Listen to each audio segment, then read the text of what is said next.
Hello everyone, very good morning to all of you. कैसे हैं दोस्तों? एक बार सब कंफर्म कर दो, ऑडियो वीडियो क्या सब कुछ सही आ रहा है ताकि सेशन की शुरुआत की जा सके। सबके सब एक बार बता दो। राइट,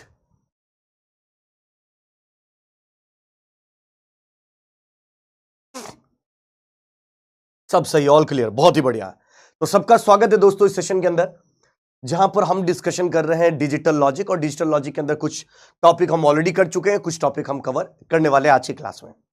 हमारा कंपेरेटर हो चुका है, हम दो नंबर को कैसे कंपेयर करते हैं, चाहे 1 बिट का हो चाहे 2 बिट का, ये सब हम डिस्कशन कर चुके हैं। राइट, जस्ट इसके बाद अगर मैं बात करता हूं, राइट, ओके, अरे बहुत बढ़िया जी। उसके बाद सेकंड टाइप का अगर मैं डिस्कशन करता हूं, सेकंड हमने मल्टीप्लेक्सर स्टार्ट किया था कंपैरेटर के बाद।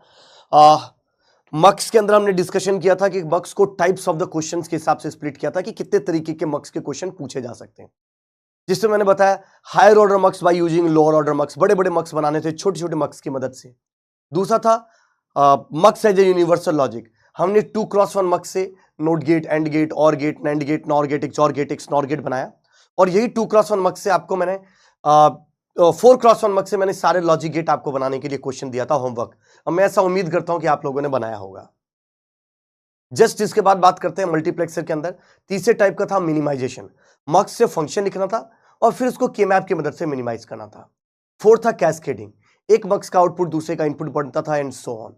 राइट, उसके बाद फिफ्थ टाइप का जो था ये कैस्केडिंग, सिक्स टाइप का जो था फिफ्थ टाइप का जो था वो था इंप्लीमेंटेशन ऑन फंक्शंस। हमें फंक्शन दे रखा होता तो फंक्शन को बनाना होता था, और फंक्शन को बनाने के लिए आपको मैंने टेक्निक्स बताए थे किस तरीके से बनाना। जैसे 3 वेरिएबल का फंक्शन है तो 8x1 मक्स से भी बना सकते हैं, 4x1 मक्स से भी बना सकते हैं, 2x1 मक्स से भी बना सकते हैं। कुछ मैंने बनाए, कुछ आपको होमवर्क क्वेश्चन दिए थे। होप आप लोगों ने होमवर्क क्वेश्चन को सीरियसली लेते हो और आप लोगों ने सॉल्व किया होगा। राइट, ऐसा मैं मानता हूं कि आप लोग सीरियसली लेते हैं और आप लोग उन क्वेश्चंस को सॉल्व करते हैं। राइट, कुछ का तो मेरे को इफेक्ट दिख जाता है टेलीग्राम पे, कुछ लोगों का इफेक्ट मुझे टेलीग्राम पे नहीं दिखता है, तो मैं उसको उम्मीद करके चलता हूं। Right,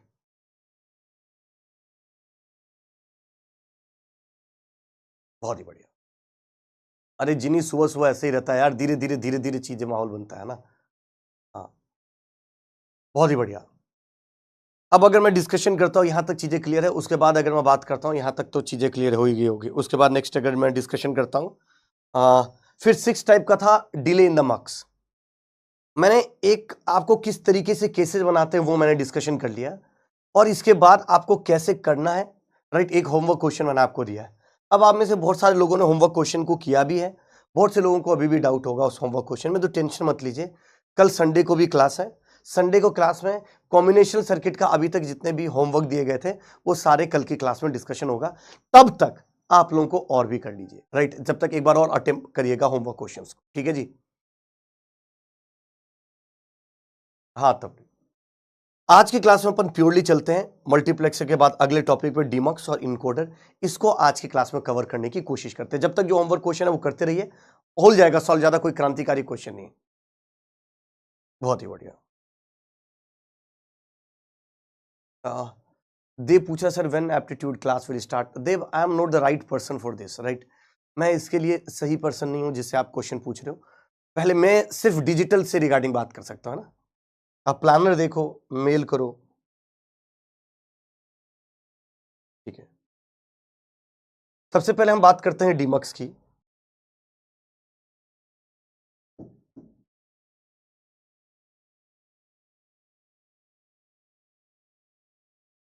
demultiplexer, right.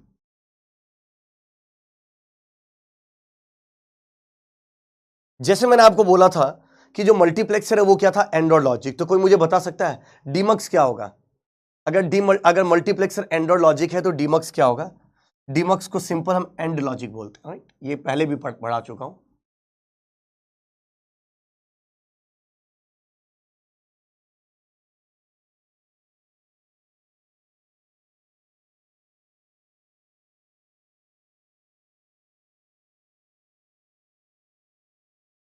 डीमक्स को हम एंड लॉजिक बोलते हैं, ये सिंपल सा कैलकुलेशन था, ठीक है सर। अब जैसे मल्टीप्लेक्सर का जस्ट उल्टा होगा डीमल्टीप्लेक्सर, कैसे तो समझो।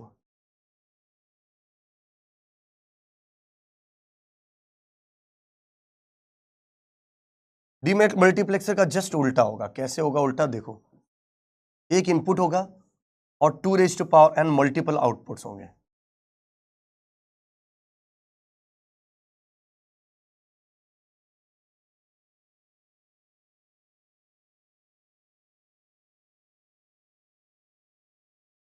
अगर मान लीजिए n आपके पास सेलेक्ट लाइन है,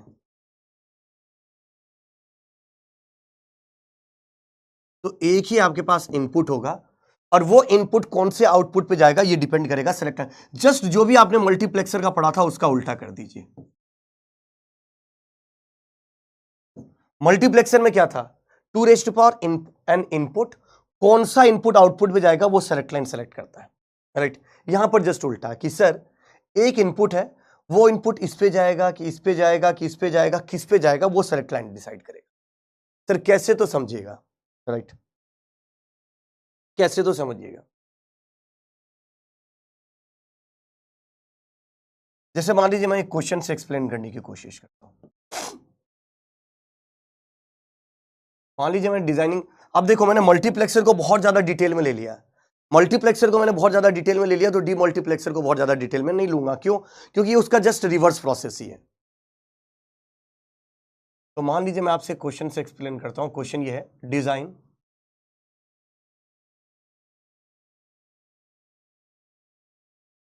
1x2 डीमक्स।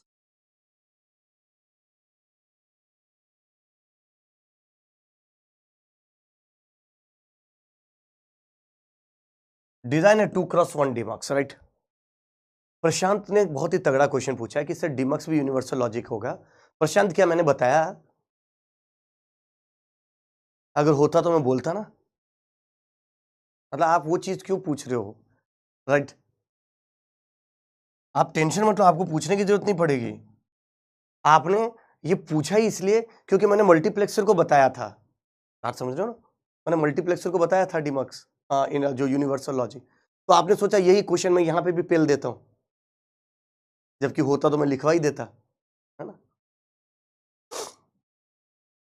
और मेरी पूरी क्लास देखोगे तो कहां कहां पर यूनिवर्सल होता है वो भी मैंने बता दिया था। अनप्रोडक्टिव, अनरियलिटिक जो है रियलिस्टिक क्वेश्चन पूछा गया just for the time pass. बहुत ही बढ़िया। Design 1x2 demux. अब बात करता हूं, सिंपल समझिएगा।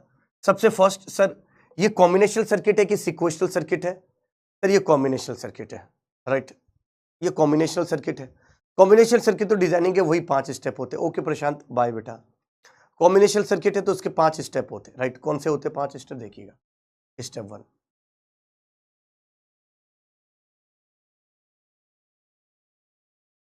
बहुत ही बढ़िया। मैंने एक, आपको याद होगा, आप लोग तो पढ़े हो यार मेरे से, तो मुझे एक चीज बताइएगा। एक मैंने आपको क्वेश्चन करवाया था जिसमें नैंड और नॉट को यूनिवर्सल लॉजिक प्रूफ किया था, याद आया? उसके अंदर देखो मैंने ए डॉट बी बार भी, ए प्लस बी बार भी, ये सारी चीजों को यूनिवर्सल किया था। और वहीं पर मैंने मक्स भी लिख दिया था एक साइड में, एक डिकोडर प्लस और गेट भी लिख दिया था मैंने, राइट। एक क्लास के अंदर डिकोडर प्लस और गेट, उसमें मैंने डीमक्स कहीं नहीं लिखा था, ठीक है। तो मेरे ख्याल से क्लास व्लास करते नहीं है या पढ़ते नहीं है तो चीजें थोड़ी सी दिक्कत होगी फिर, है ना। स्टेप 1 अगर मैं बात करता हूं, ठीक है, डिजाइनिंग ऑफ हायर, देखो ये 1x2 डीमक्स अगर बनाने की कोशिश करता हूं, कैसे बनाएंगे समझने की कोशिश करेगा कि सर पहला find the number of inputs and outputs की अगर बात करता हूं तो यही बनेगा।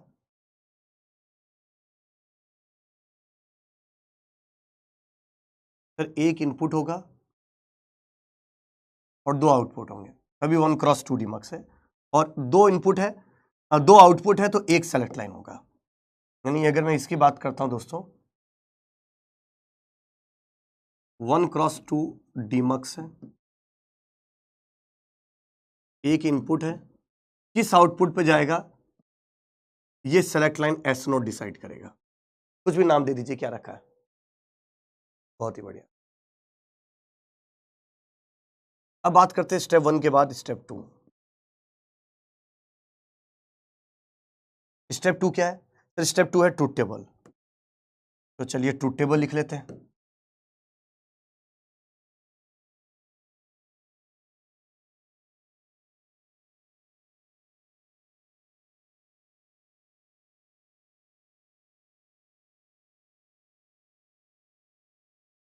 कितने आउटपुट है? सिर्फ दो आउटपुट है, y0 और y1, दो आउटपुट है।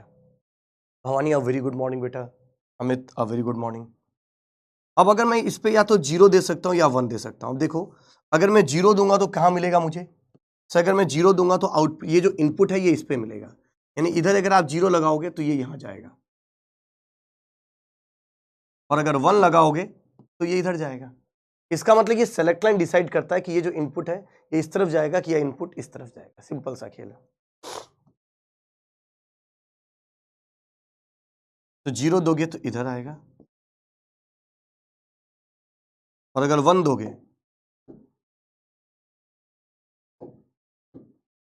तो ये जो आई है ये इस पे जाएगा।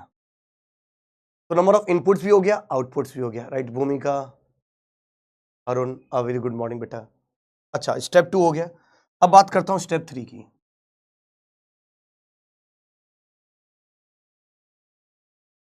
स्टेप 1 हो गया, स्टेप 2 हो गया, स्टेप 3। स्टेप 3 क्या कहता है? Right the logical expression. Right the logical expression की अगर मैं बात करता हूं तो ये y0 लिख देता हूं।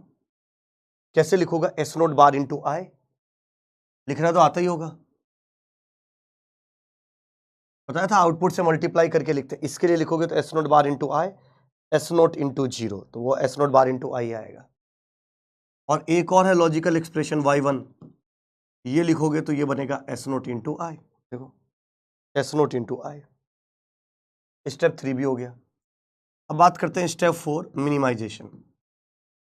क्या इसको मिनिमाइज कर सकते हो क्या के मैप से? बताओ जरा, क्या आप इसको मिनिमाइज कर सकते हैं क्या के मैप से? सर नहीं कर सकते। क्यों? क्योंकि सर ये फंक्शन ऑलरेडी मिनिमाइज है। We are not able to minimize this expression, already minimize है। अब बात करते हैं स्टेप 5, जो कि हार्डवेयर इंप्लीमेंटेशन है।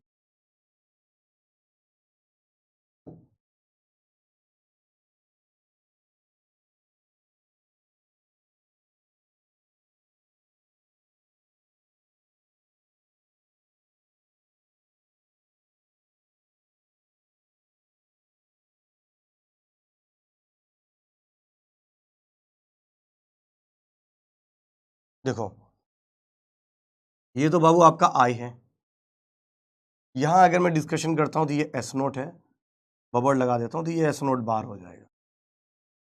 अब देखो आपको क्या क्या चाहिए इसको बनाने के लिए। सर एक तो आई चाहिए और एक s0 बार चाहिए, एक एंड गेट इन दोनों से, ये बनेगा s0 बार इंटू आई, इसी को आप y0 बोलते थे। और एक क्या बनेगा? सर एक बनेगा y1 s0 इंटू आई, s0 ये रहा और ये आई।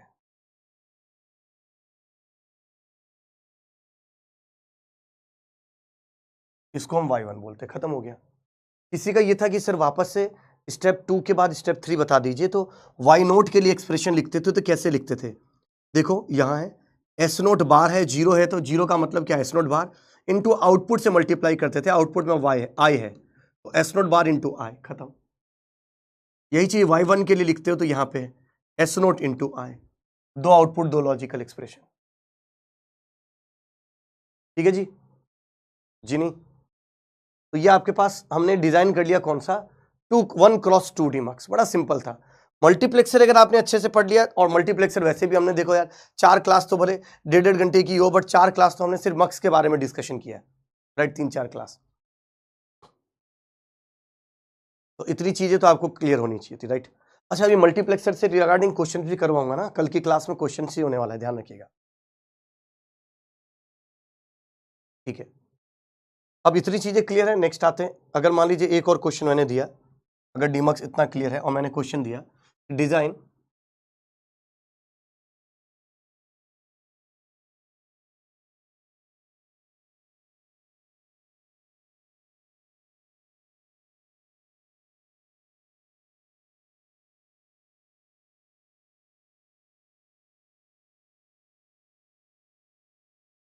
मान लीजिए मैंने आपसे क्वेश्चन दिया design of 1x4 demux, same ही तरीके डिजाइन करने के। ओके रीना, अब आ रहा है बेटा, कोई दिक्कत तो नहीं है? बहुत ही बढ़िया।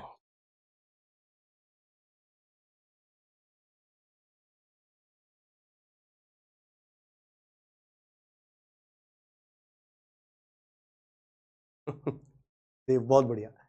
अब देखो इसको डिजाइन करोगे, कैसे डिजाइन करेंगे सर? वही तरीका है, रटा रटा है, सिंपल सा। Step 1, find the number of inputs and outputs. Sir 1 cross 4, एक इनपुट होगा 4 आउटपुट होंगे।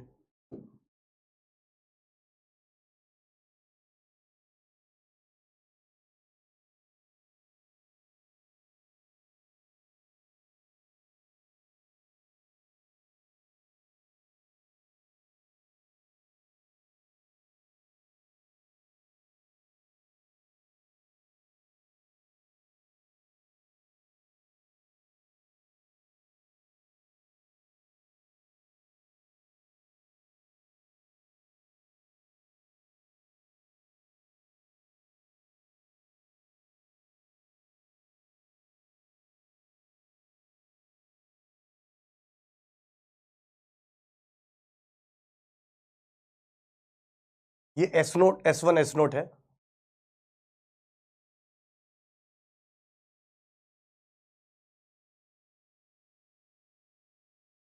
ओके, अब देखो आउटपुट आपके पास क्या है सर? आउटपुट है ये, मान लीजिए मैंने बोल दिया Y0, Y1, Y2, Y3। अब ये इनपुट किस आउटपुट के ऊपर जाएगा ये सेलेक्ट लाइन डिसाइड करेगा। जैसे 0 0 देने पर ये इनपुट जो है वो Y0 पे चला जाएगा, 0 1 देने पर Y1 पे, 1 0 देने पर Y2 पे, 1 1 देने पर Y3 पे, ये इसके ऊपर डिपेंड करेगा। तो मैं लिख देता हूं X0, X1, X2, X3। Step 1 हो गया। बात करते हैं स्टेप 2 की। स्टेप 2 क्या कहलाता है? स्टेप 2 है ट्रूथ टेबल।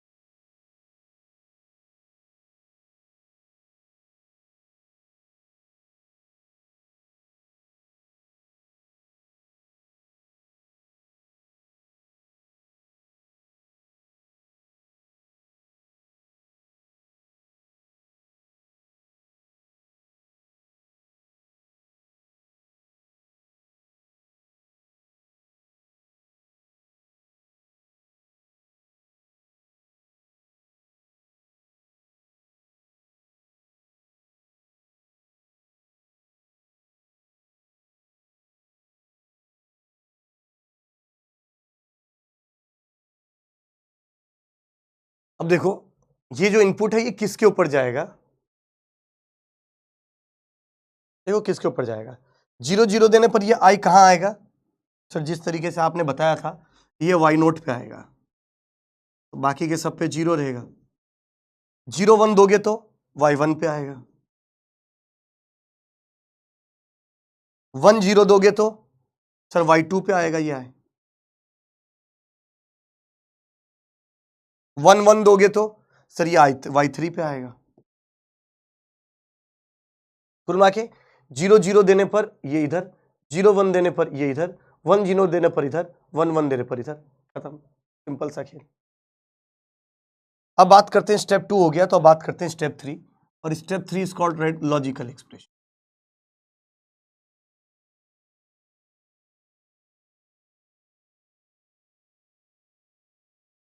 चार आउटपुट है, 4 लॉजिकल एक्सप्रेशन रोहित लिखना पड़ेगा भाई। तो हम लॉजिकल एक्सप्रेशन लिखते हैं सबसे पहले Y0 के लिए। देखो Y0 कहां? ये रहा, ये रहा, बाकी तो सब 0 है। इधर लिखोगे तो कैसे लिखोगे? S1 bar S0 bar I, S1 bar S0 bar I। इसी तरीके से Y1 लिखोगे कैसा? Y1 ये रहा, S1 bar S0 I, S1 bar S0 I। Y3 लिखोगे क्या? Y2 है, Y3 नहीं। Y2 लिखोगे कैसा? ये रहा, S1 S0 बार I, और Y3 लिखोगे कैसा? S1 S0 into I। खत्म। सर अब क्या करना है सर? अब इसके लॉजिकल एक्सप्रेशन लिखना है। लिख लिया। अब बात करते हैं स्टेप 4, मिनिमाइजेशन। क्या इन चारों में से कोई भी एक्सप्रेशन एक मिनिमाइज हो सकता है क्या? सर नहीं हो सकता, ये ऑलरेडी मिनिमाइज एक्सप्रेशन है, वी आर नॉट एबल, हम शक्तिमान तो है नहीं कि इसको फिर से मिनिमाइज करेंगे, ये ऑलरेडी मिनिमाइज है सर। अब ये ऑलरेडी मिनिमाइज है, बात करते हैं नेक्स्ट स्टेप 5 जो कि हार्डवेयर इंप्लीमेंटेशन कहलाता है। स्टेप 5,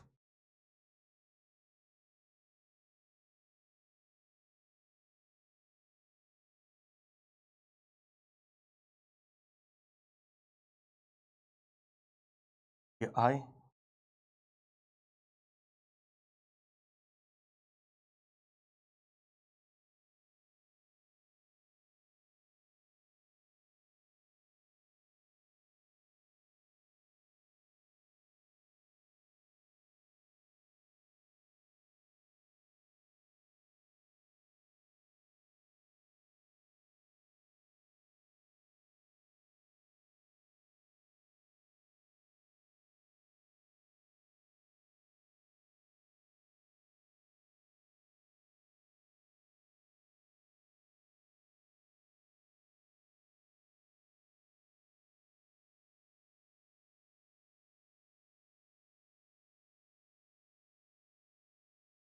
ये आपके पास आई है जो एक ही है, ये आपके पास S1 है, ये S1 है, ये S1 बार है,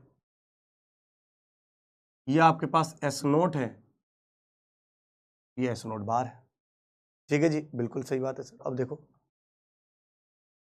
बनाओगे कैसे सर? पहला चाहिए होगा S1 बार S नोट बार, ये रहा S1 बार, ये रहा S नोट बार, इसके साथ चाहिए I।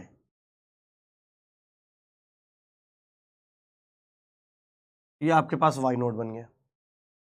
Y1 बनाओगे कैसे बनेगा सर? S1 बार, ठीक है, देखो एक्सप्रेशन तो पहले लिखा हुआ है, उसके साथ S नोट चाहिए, ये रहा S नोट, और फिर एक I चाहिए,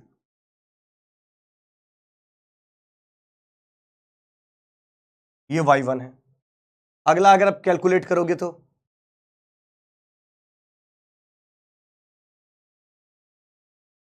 राइट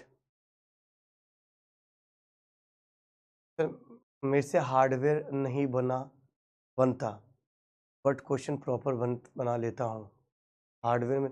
यार अगर एक्सप्रेशन लिखना आ गया है तो रोहित भाई मेरे ख्याल से क्या आपने लॉजिक गेट कवर कर लिया है क्या? एक बार बताओ, क्योंकि देखो ना वाई क्या चाहिए तुमको, मैं अगर मैं बोलता हूँ ये एक्सप्रेशन बनाना है S1 bar S not bar I, ये आपको लिखना है Y नोट, तो अब तुमसे क्या नहीं बनेगा? अगर तुमको ये बनाना है तो एक एंड गेट चाहिए होगा, ये वही नहीं बता सकता जो जिसने फर्स्ट चैप्टर लॉजिक गेट नहीं पढ़ा है।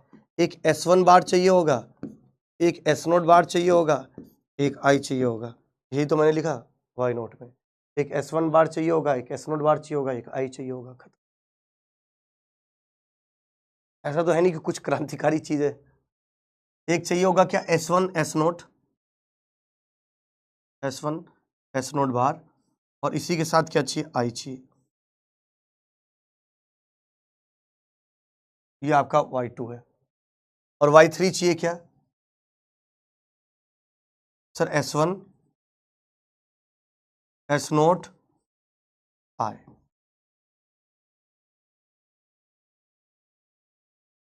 Y3। अब एक चीज समझो, अगर मैं आपसे बोलता हूं, अब मैं सिंपल से आपसे क्वेश्चन पूछता हूं इसी चीज के लिए, देखो कोई क्रांतिकारी चीज नहीं है इसमें, राइट? अब इधर बड़ा सिंपल सा तरीके से समझने की कोशिश करेगा। हमने क्या बोला था डीमक्स को? And logic. तो देखो जब मैंने इसको बनाया वो भी सिर्फ एंड लॉजिक ही बना, जब मैंने इसको बनाया तब भी देखो सिर्फ एंड लॉजिक ही बन रहा है। लेकिन डीमक्स को जब भी कभी आप बनाओगे वो एंड लॉजिक से बनेगा, इसलिए मैंने डीमल्टीप्लेक्सर को या डीमक्स को हमने एंड लॉजिक बोला था। अब मैंने 1x2 डीमक्स बना दिया, राइट? ये रहा आपके सामने है, राइट? इसको ऐसे जूम करके देखोगे ना, अंदर कोई पूछता है सर ये कैसा दिखता है, प्रैक्टिकल बताओ। अब यही प्रैक्टिकल, यही तो है। इसको ऐसे जूम करके देखोगे तो अंदर ये दिखाई दे रहा होगा, इसको ऐसे जूम करोगे ना तो अंदर ये हार्डवेयर दिखाई दे रहा होगा, ये चीज।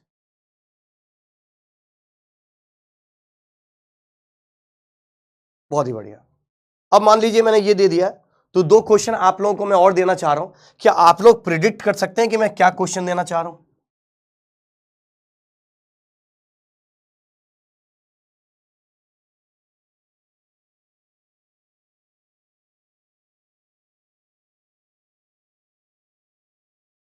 बहुत बढ़िया।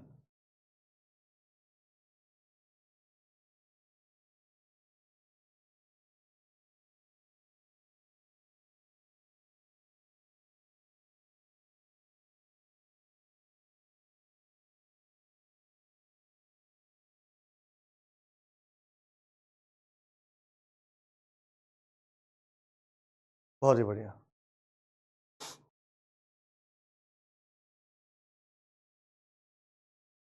ये दो चीजें आपसे डिस्कशन किया, कोई दिक्कत वाली बात ही नहीं।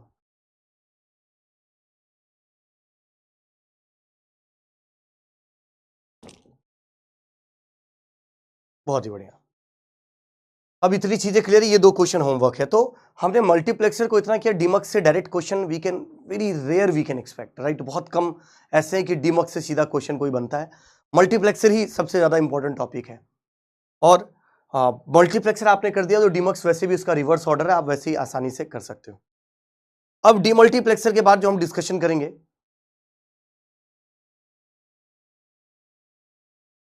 एंड और नोट। नहीं यार, वो एंड तो नोट मत बोलो भाई, वो नोट तो सिर्फ इस फंक्शन को बनाने के लिए आ रहा है ना, इस चीज को नोट मत बोलो शिवम। ठीक, अब बात करता हूं मैं डीमल्टीप्लेक्सर के बाद। हम आते हैं एक नेक्स्ट टॉपिक पे जो हमारा कहलाता है इनकोडर।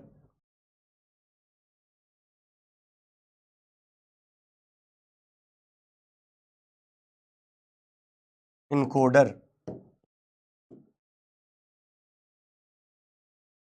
ठीक। अब क्वेश्चन ये बनता है कि सर इनकोडर है क्या। विनय कब ज्वाइन किए थे सेशन, कब आए हो, कितने बजे क्लास अटेंड करने आए हो आज। विनय भाई लेट ज्वाइन किया ना क्लास। इनकोडर,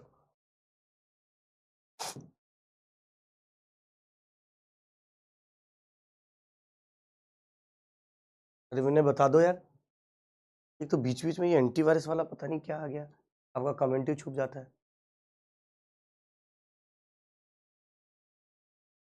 तो वो जो 5 मिनट आप लेट ज्वाइन किए थे उसमें मैंने बोला था कि मैं ये क्वेश्चन नहीं करवाऊंगा, आप लोगों को करना है, मैं करवाऊंगा ही नहीं, ये मैंने बोला था विनय, है ना। ठीक है, इधर आओ, इनकोडर की बात करते दोस्तों। करवाऊंगा, ये सारा मिक्स फॉर्मेट में चलेगा, मक्स डीमक्स इनकोडर डिकोडर, ये चारों क्वेश्चन मिक्स फॉर्मेट में करवाऊंगा ना। राइट, अच्छा, नाम से ही दिखाई दे रहा होगा इनकोडर, ये क्या काम करेगा सर, ये इनकोडर इनकोड करेगा, राइट। इनकोड करेगा, ये हमारे लिए कोड है क्या, हम किस पर काम करते हैं मुझे एक बार बताइए, हम बाइनरी पे काम करते हैं कि हम टाइनरी पे काम करते हैं। हम बाइनरी के सर टाइनरी तो कुछ होता ही नहीं, हम बाइनरी पे काम करते हैं। बाइनरी का काम का मतलब होता है क्या, 2 बाइनरी, यानी हमारे लिए कोडिंग ही क्या है सर, बाइनरी है। इसका मतलब ऐसा सर्किट जो किसी और कोड को बाइनरी में ले जाए उसको हम इनकोडर बोलते हैं। ऐसा सर्किट तो लिख भी देता हूं, अ सर्किट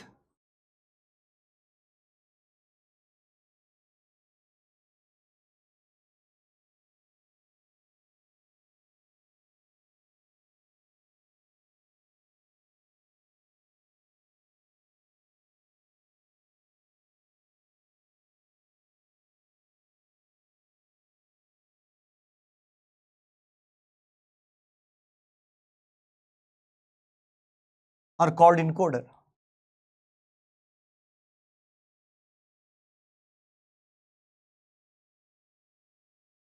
ऐसा कोड, ऐसा सर्किट जो किसी भी कोड के कोरिस्पॉन्डिंग, जैसे मैंने ये बता दिया, ये मान लीजिए मैंने बोल दिया ये इनकोडर है, इधर कुछ भी हो कोई फर्क नहीं पड़ता, और इधर आपका बाइनरी होना चाहिए, एनी कोड। किसी भी कोड को बाइनरी में जो ले जाने का काम करता है उसी को अपन क्या बोलते हैं, इनकोडर बोलते हैं। अब क्वेश्चन ये पूछा बनता है कि सर इनकोडर कितने टाइप के होते हैं, मतलब कौन कौन से इनकोडर आप बना सकते हो। तो देखो, जैसे मैं बनाऊंगा आपके पास 4x2 इनकोडर। भाई जब 4 इनपुट होंगे तो उसको बाइनरी में रिप्रेजेंट करने के लिए एटलीस्ट 2 बिट होने चाहिए, इसलिए आउटपुट में 2 आया। अगर इनपुट में कोई 4 चीजें होगी तो उसको बाइनरी में रिप्रेजेंट करने के लिए एटलीस्ट 2 बिट चाहिए होंगे। इसी तरीके से मान लीजिए हमने बोला 8x3 इनकोडर, अगर 8 इनपुट में कोई चीज है तो उसको रिप्रेजेंट करने के लिए क्या सर, कम से कम 3 इनपुट का होना जरूरी है, 3 बिट का होना जरूरी है, तभी आप 8 चीजों को रिप्रेजेंट कर सकते हो, 3 बार 0 से लेकर 3 बार 1। 16x4 इनकोडर, ऐसे आपके पास बथेड़े ही तरीके के इनकोडर होते हैं। कितनी बार इसको क्वाड टू बाइनरी इनकोडर भी बोला जाता है, क्वाड टू बाइनरी। आउटपुट में तो सब बाइनरी होगा, इसको ऑक्टा टू बाइनरी, इसको हेक्सा टू बाइनरी इनकोडर। इधर कुछ भी हो, आउटपुट हमेशा क्या होगा, बाइनरी में रिप्रेजेंट करना चाहिए, सिंपल। बहुत ही बढ़िया, इतनी चीजें मेरे ख्याल से क्लियर होगा। बहुत ही बढ़िया। इसका मतलब मैंने आपसे क्या पूछा, सिंपल। अभी तक की स्टेटमेंट में मैंने सिंपल सा स्टेटमेंट दिया कि इनकोडर भी एक कॉम्बिनेशनल सर्किट का ही पार्ट है, और इनकोडर वो कहलाता है, राइट, इनकोडर सर्किट वो है कि किसी भी कोड को बाइनरी में ले जाना है। एक सेकंड रुको यार, एक तो आपका कमेंट बार बार,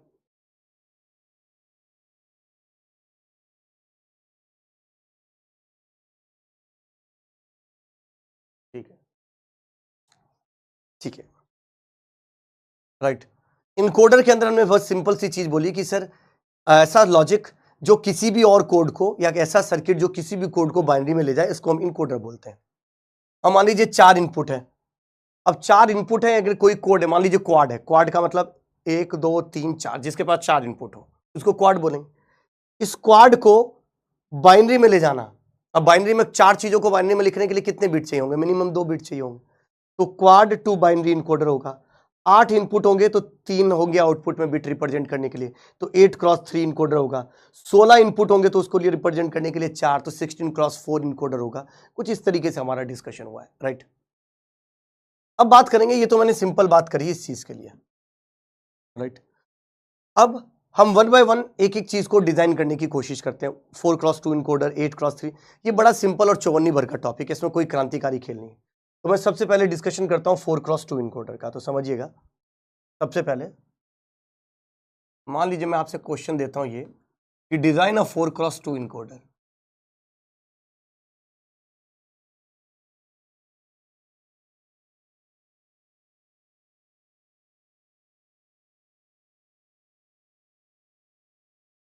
मान लीजिए मैंने आपसे बोला design a 4x2 encoder, right.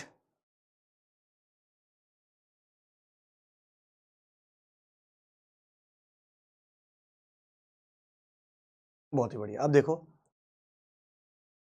अगर मैं इधर से कैलकुलेट करने की कोशिश करता हूं, वही कॉम्बिनेशनल सर्किट है, डिजाइनिंग के वही 5 स्टेप बनेंगे। तो कौन कौन सा स्टेप है, मैंने बोल दिया step 1, find the number of inputs and outputs. तो स्टेप 1 वही है, number of inputs and outputs का पता करना।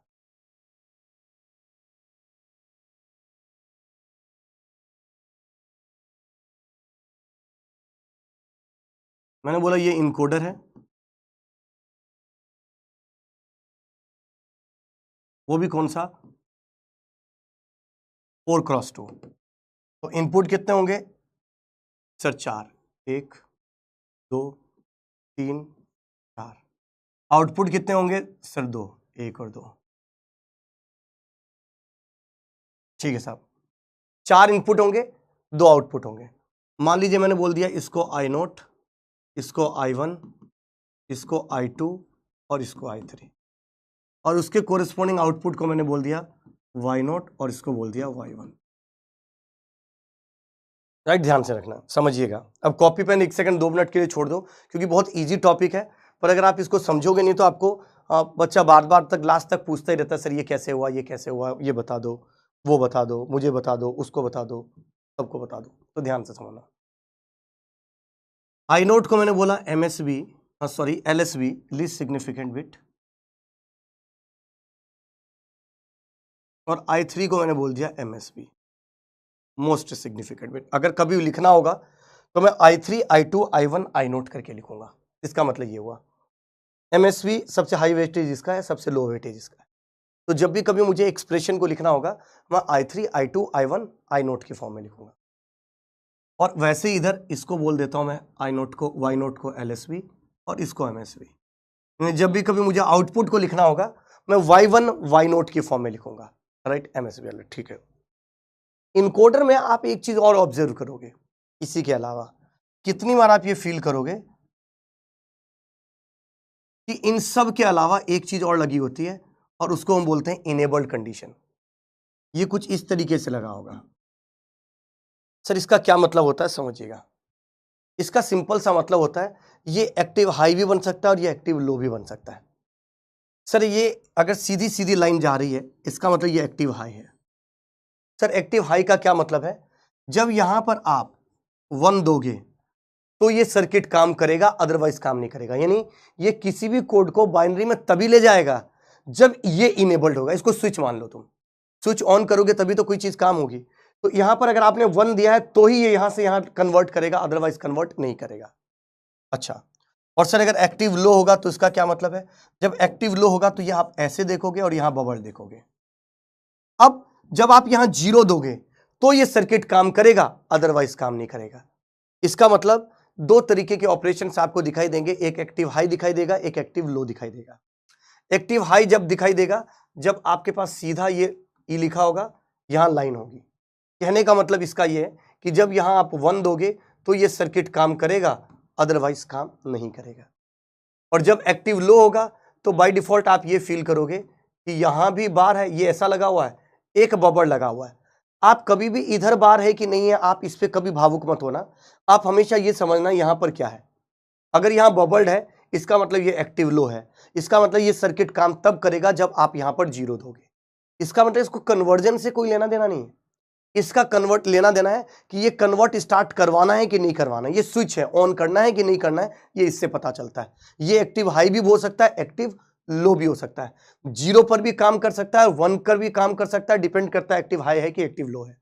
अगर एक्टिव हाई है तो 1 देने पर ये ऑपरेशन करेगा, 0 देने पर ऑपरेशन नहीं करेगा। अगर एक्टिव लो है तो 0 देने पर यह काम करेगा, 1 देने पर यह काम नहीं करेगा। इसकी पूरी कंडीशन मैं एक बार अलग से पेपर के ऊपर मतलब स्लाइड के ऊपर लिखवा भी दूंगा। अभी मैं मान के चल रहा हूं ये एक्टिव हाई है और मैंने एक्टिव हाई को ऐसे लिखा है।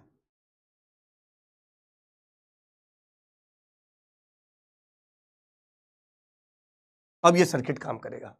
ट्रुथ टेबल ही तब बनेगा जब ये इनेबल्ड होगा, अदरवाइज ट्रुथ टेबल ही नहीं बन सकता। अब बात करते हैं स्टेप 2 की। स्टेप 2 क्या कहता है सर, स्टेप 2 कहता है ट्रुथ टेबल। तो देखिए इसकी ट्रुथ टेबल लिख देते हैं।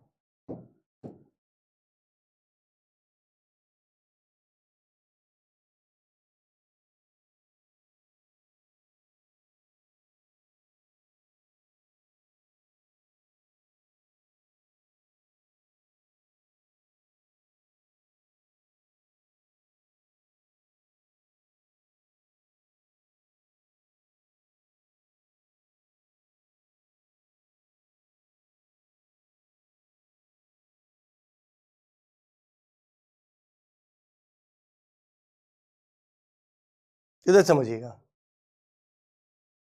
हाँ मक्स में भी कर सकते हैं, इनेबल्ड कहीं पे भी लगा सकते हो, कोई दिक्कत वाली बात नहीं, बट जनरली मक्स में आपको नहीं दिखेगा, है ना।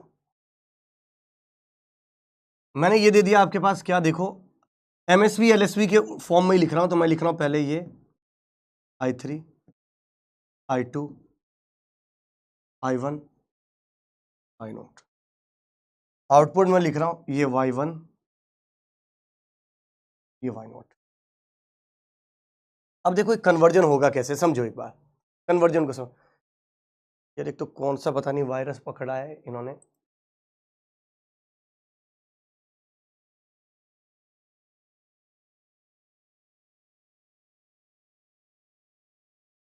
एक सेकंड रुक जाओ भाई।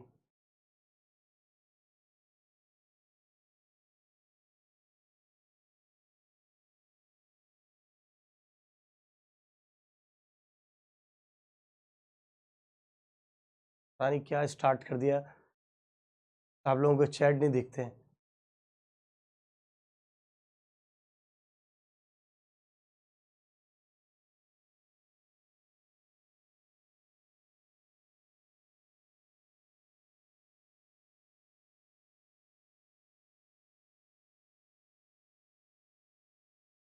एक सेकंड, अब ठीक है, बहुत ही बढ़िया। अब देखो, अब कैसे कंडीशन होगी।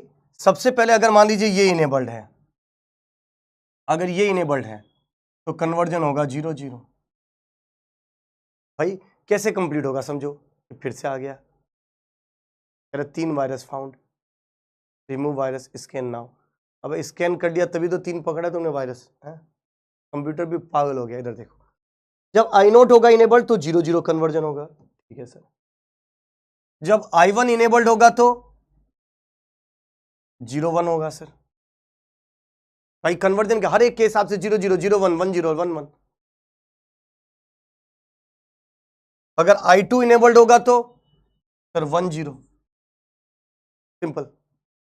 अगर i3 इनेबल्ड होगा तो 1 1। इसका मतलब आपको पता ही है यार, बाइनरी 4 चीजें तो हर एक के हिसाब से 0 0, दूसरे के हिसाब से 0 1, तीसरे के हिसाब से 1 0, चौथे के हिसाब से 1 1। Right, simple. तो देखो कैसे, मान लीजिए मैंने बोला कि ये इनेबल्ड है, ये इनेबल्ड है, बाकी सब नहीं है, तो इनके हिसाब से जो कन्वर्जन होगा वो क्या होगा सर? इनके हिसाब से कन्वर्जन होगा 0 0, i0 के हिसाब से 0 0। अच्छा, i1 अगर होगा और नहीं होंगे ये सब तो सर इसके हिसाब से कन्वर्जन होगा क्या? 0 1।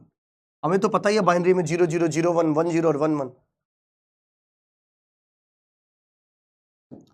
सर i2 के हिसाब से कन्वर्जन, अगर i2 इनेबल्ड होगा तो इसके हिसाब से क्या होगा? इसके हिसाब से होगा 1 0। और i3 इनेबल्ड होगा, बाकी सब नहीं होंगे, तो उसके हिसाब से 1 1। खत्म हो गया। हमने इसके हिसाब से 0 0, i1 के हिसाब से 0 1, i2 के हिसाब से 1 0, i3 के हिसाब से 1 1। कन्वर्जन यही तो है, मैकेफी है यार ये। राइट, सिंपल हो गया, खत्म। कोई डाउट? सिंपल है सर, कन्वर्जन तो कोई दिक्कत वाली बात ही नहीं है। अब देखो, अगर ये कन्वर्जन में कोई दिक्कत वाली बात नहीं है, अब बात करते हैं स्टेप 3 की। स्टेप 3 में क्या लिखना होता है? Logical expression. तो वैसे तो y1 और y2 दो आउटपुट है, तो दो आउटपुट के लिए आपको लॉजिकल एक्सप्रेशन लिखना होगा। कैसे सर? i1 के लिए लिखोगे तो ये रहा, कैसे लिखोगे? i3 बार i2 i1 बार i0 बार प्लस i3 i2 बार i1 बार i0 बार, यही लिखोगे। बताओ यार। हाँ सर, i3 बार i2 i1 बार i0 बार प्लस इसके हिसाब से i3 i2 बार i1 बार i0 बार। पर जब कभी इनपुट बहुत ज्यादा होते हैं, जब कभी इनपुट बहुत ज्यादा होते हैं, तो उसके लिए आपको इतनी तामझाम करने की जरूरत नहीं है। राइट, आपको सिंपल सी, जहां जहां 1 है उसके हिसाब से क्या i2, तो इसके हिसाब से i2 है, इसके हिसाब से क्या i3, तो i2 प्लस i3 भी लिख सकते हो। Simple simple. एक क्वेश्चन पूछा गया है, गुरुजी डिजिटल लॉजिक कौन सा सब्जेक्ट पढ़ा देव, वो अपन देखते हैं। एक क्या क्वेश्चन पूछा अभिषेक सर? y1 y2, y1 और y2 तो है ही नहीं अभिषेक, y1 और y0 मैंने लिखा है, और ये 0 0 हो गया फर्स्ट में। हाँ बिल्कुल हो गया ना अभिषेक। पहले अरे मैंने बताया तो था, इसके हिसाब से 0 0, इसके हिसाब से 0 1, इसके हिसाब से 1 0, इसके हिसाब से 1 1। यही तो 4 कॉम्बिनेशन है।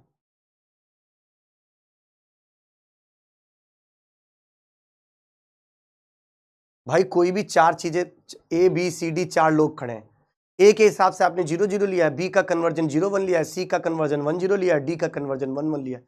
इसमें ऐसा कौन सा रॉकेट साइंस था जो समझ में नहीं आया? मुझे ये बताओ। ये उसी को समझ में नहीं आ सकता जो ये मान के चले कि सर मेरे को तो समझना ही नहीं, आप कुछ भी बोल दो, उसी को खाली ये समझ में नहीं आ सकता। तो अब बात करता हूं स्टेप 3। स्टेप 1 स्टेप 2 हो गया, अब बात करते हैं स्टेप 3 की। सर कितने लॉजिकल एक्सप्रेशन है? तो दो लॉजिकल एक्सप्रेशन है, तो दो आउटपुट है, दो लॉजिकल एक्सप्रेशन आएगा। एक y1 के लिए लिखोगे क्या? i2 plus i3,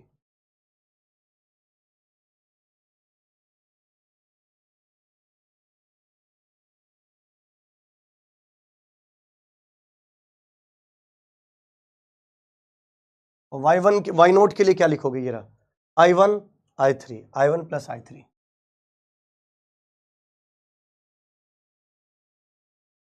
right, simple. जब y नोट के लिए लिखोगे तो यहां है और यहां है, इसके हिसाब से ये रहा, क्या है ये i1, और इसके हिसाब से ये क्या है i3, तो i1 प्लस i3।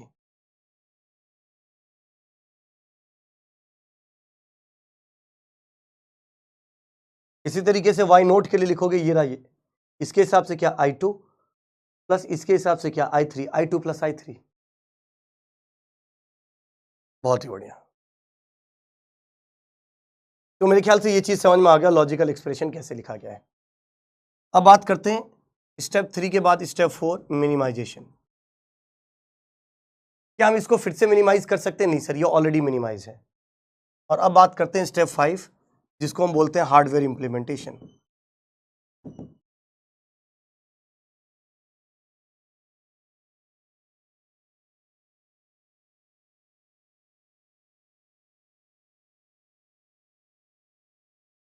और गेट है, एक चाहिए i1,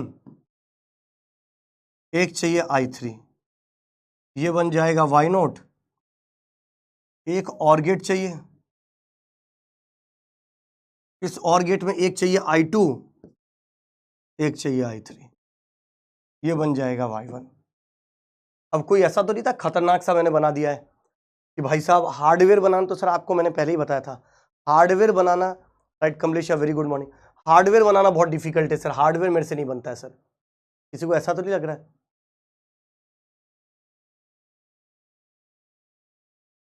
सर कॉम्बिनेशंस ऑफ 01 को LSB से स्टार्ट किया और आउटपुट में MSB से।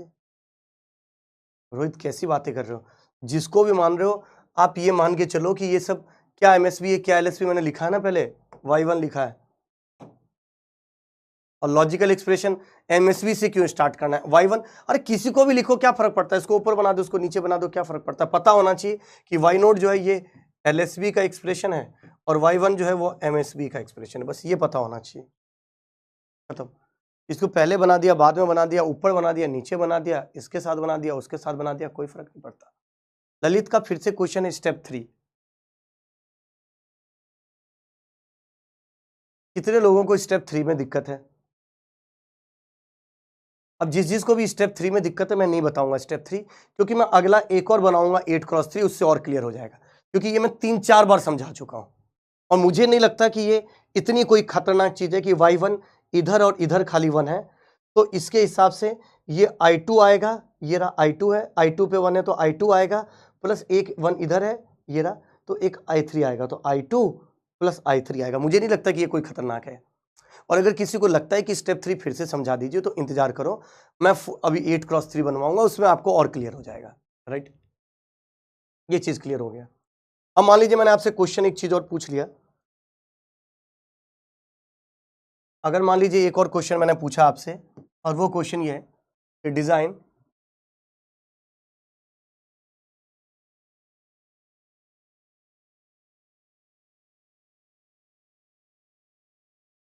8x3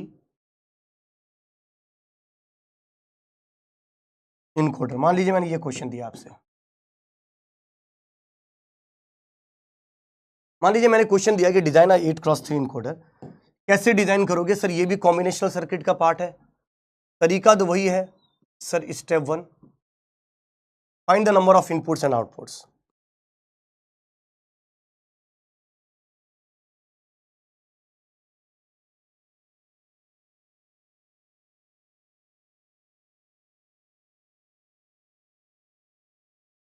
आठ इनपुट, 1 2 3 4 5 6 7 8, ठीक है सर। और आउटपुट कितने होंगे? 3 1 2।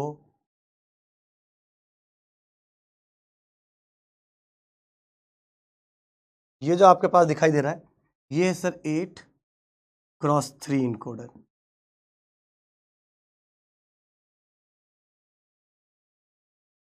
8x3 इनकोडर,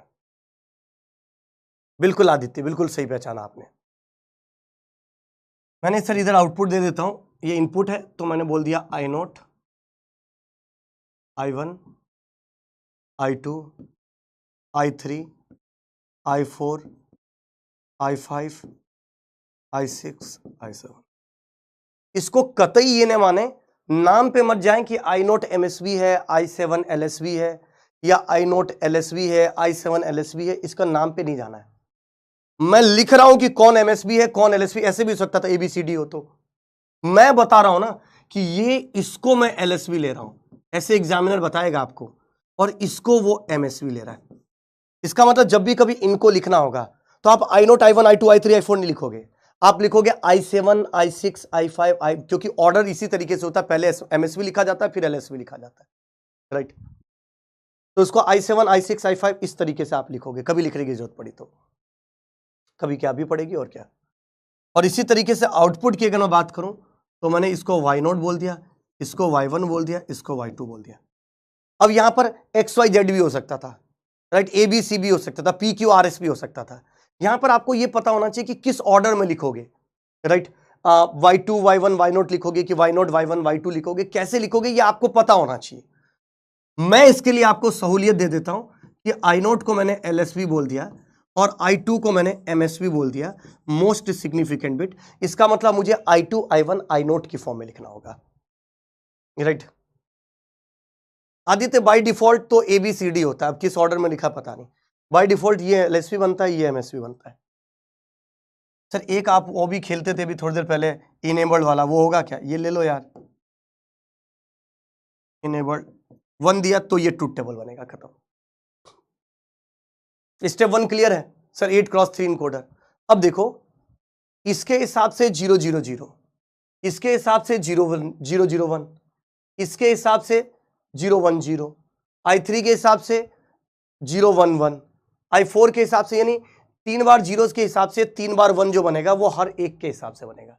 इसके हिसाब से 000, इसके हिसाब से 001, इसके हिसाब से 010, इसके हिसाब से 011, इसके हिसाब से 100, इसके हिसाब से 101, इसके हिसाब से 110। ये जब इनेबल होगा तो 111, खत्म। कैसे? तो देखो ट्रूथ टेबल बनाते हैं।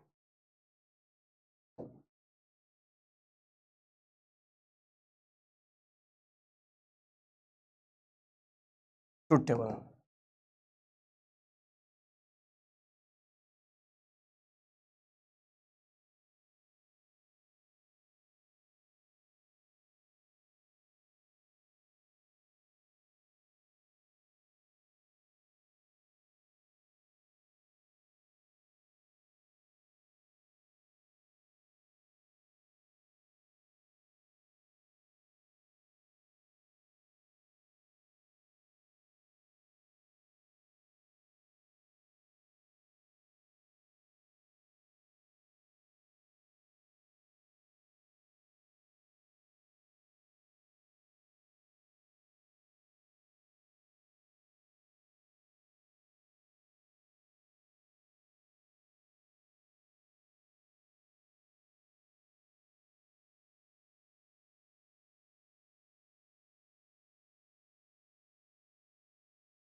ठीक है। देखो ऑर्डर कौन सा फॉलो करना है वही मैं बताता हूं आपको, जैसे इधर मैंने फॉलो किया था, ठीक। I7, I6, I5, I4, I3, I2, I1, I0। हमें पता है कि ये MSB है, ये LSB है, इसी वजह से इस ऑर्डर में लिखा है, वरना फिर हम I0, I1, Y2 लिखते अगर उल्टा होता तो। और इधर मैंने बोल दिया आपके पास Y2, Y1, Y0, क्योंकि इसको इसने आउटपुट में LSB बोला था, इसको इसने MSB बोला था। अब ये तो मुझे पता है 3 बार 0 से लेकर 3 बार 1 होगा, पर किसके कोरस्पॉन्डिंग होगा? इसके कोरस्पॉन्डिंग 000, इसके कोरस्पॉन्डिंग 001, इसके कोरस्पॉन्डिंग 011, इस तरीके से। जैसे इधर मैं बात करता हूं थोड़ा सिंपल सा मैथमेटिक्स है, देखो अगर ये इनेबल्ड हुआ और बाकी के सब डिसेबल्ड हुआ, एक टाइम में एक ही पिन इनेबल्ड होगा, तो उसके कोरिस्पॉन्डिंग जो कन्वर्जन होगा वो 0 0 0। अगर I1 इनेबल्ड हुआ और बाकी सब डिसेबल्ड हुआ, तो इसके हिसाब से जो कन्वर्जन होगा वो होगा 0 0 1। अगर I2 इनेबल्ड हुआ और बाकी सब डिसेबल्ड हुए, तो इसके हिसाब से कन्वर्जन होगा 0 1 0। ये तो बाइनरी लिखी जा रही थी, अभी तो बाइनरी कन्वर्जन है।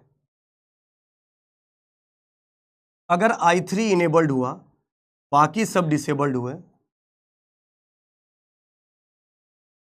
तो इसके हिसाब से कन्वर्जन होगा 0 1 1। अगर I4 इनेबल्ड हुआ, बाकी सब डिसेबल्ड हुए,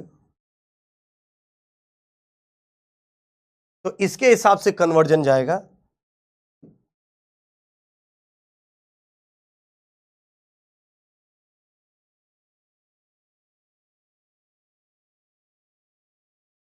अगर I5 इनेबल्ड हुआ, बाकी सब डिसेबल्ड हुए, तो इसके हिसाब से कन्वर्जन होगा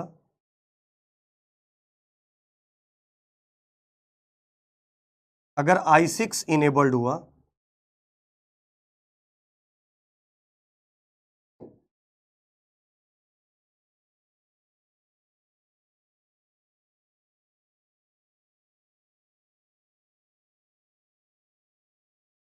I7 अगर इनेबल्ड हुआ, बाकी सब डिसेबल्ड हुए, तो इसके हिसाब से कन्वर्जन होगा सिंपल। बहुत ही बढ़िया शुभम।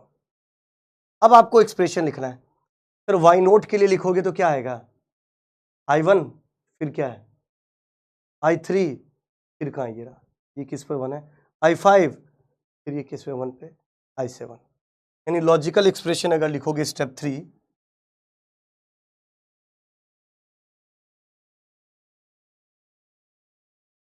लॉजिकल एक्सप्रेशन लिखोगे तो वाई नोट के लिए लिखोगे, कैसा आएगा वाई नोट के लिए, I1 I3 I5 I7। अब Y1 के लिए लिखते हैं, मेरे ख्याल से जिसको पहले दिक्कत आ रही होगी अब क्लियर होगी। I1 के हिसाब से 1 कहाँ है, यहाँ है, यहाँ है, यहाँ है और यहाँ है। इनके हिसाब से देखो किस जगह है, I2 पे है, I3 पे है, और ये I6 पर I7, I2 I3 I6 I7।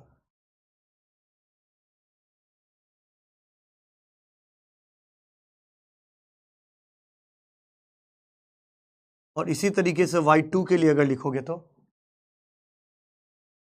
ये रहा, कहाँ है, ये रहा, यहाँ से यहाँ तक, यहाँ पर किसके लिए है I4 I5 I6 और I7, I5 I6 I7 है ना, I4।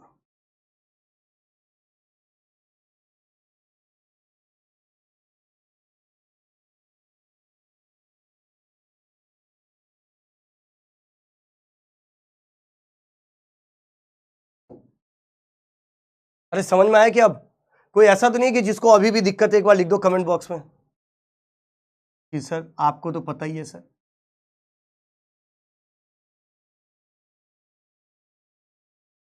Step 4 minimization, sir already minimized. Step 5 hardware, ये सबसे खतरनाक चीज है हार्डवेयर, सबसे डिफिकल्ट हार्डवेयर, ये नहीं बन सकता किसी से, क्योंकि इसमें 3 और गेट चाहिए होगा भाई, 4 4 इनपुट वाले, ऐसा थोड़ी है कि कोई भी बना लेगा।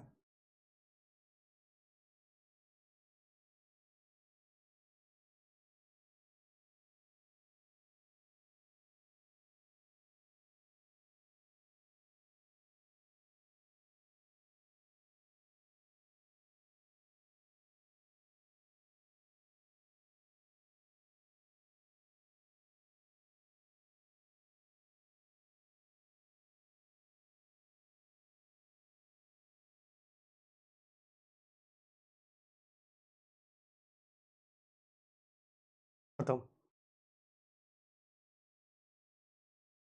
बहुत ही बढ़िया। ऐसा नहीं किसी को बहुत डिफिकल्टी फील हो रही होगी सर अब बहुत टफ है ये टॉपिक सर? अब इतनी चीजें क्लियर है तो आपको पता है मैं एक होमवर्क क्वेश्चन भी दूंगा। क्या मुझे बता सकते हो कि कौन सा होमवर्क क्वेश्चन देने वाला हूं मैं? जल्दी बता दो। एक मैं होमवर्क क्वेश्चन भी देने वाला हूं, क्या आप लोग बता सकते हैं कौन सा होमवर्क क्वेश्चन दूंगा? बहुत ही बढ़िया।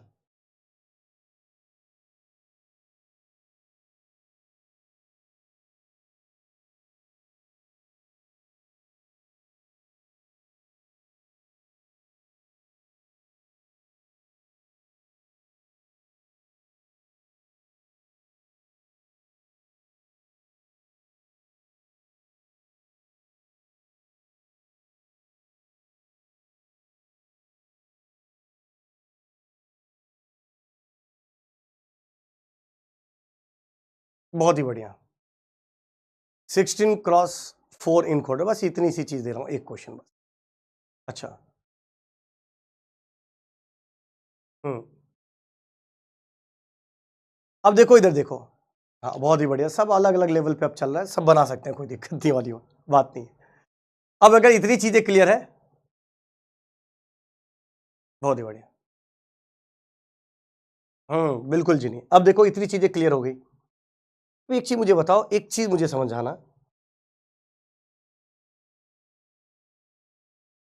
नोट डालना, नोट।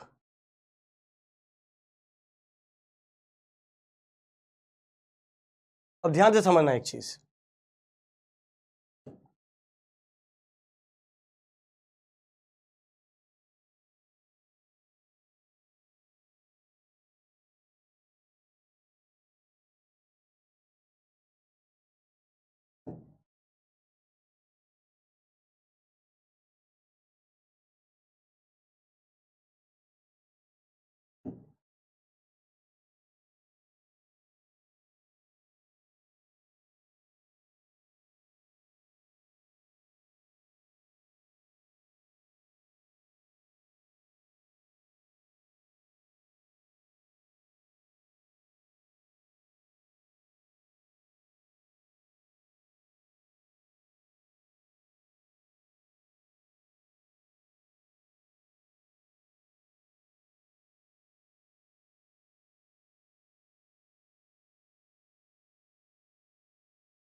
अच्छा अब समझना, क्या मैं बोलने की कोशिश कर रहा हूं, एक बार ध्यान से समझना। राइट। मैंने बोला कि अगर ये इनेबल्ड है, मैंने बोला कि अगर ये इनेबल्ड है तो इसके कोरिस्पोंडिंग कन्वर्जन होगा 0 0। बिल्कुल सही बात है सर। और अगर ये इनेबल्ड है तो इसके कोरिस्पोंडिंग कन्वर्जन होगा 0 1। ये सबको पता है, राइट? कि सर अगर ये इनेबल्ड करोगे तो 0 0, अगर ये इनेबल्ड करोगे तो 0 1, अगर ये इनेबल्ड करोगे तो 1 0, अगर ये इनेबल्ड करोगे तो 1 1, यही चीज होगी। बट क्या हो अगर अगर अगर अगर अगर अगर अगर अगर अगर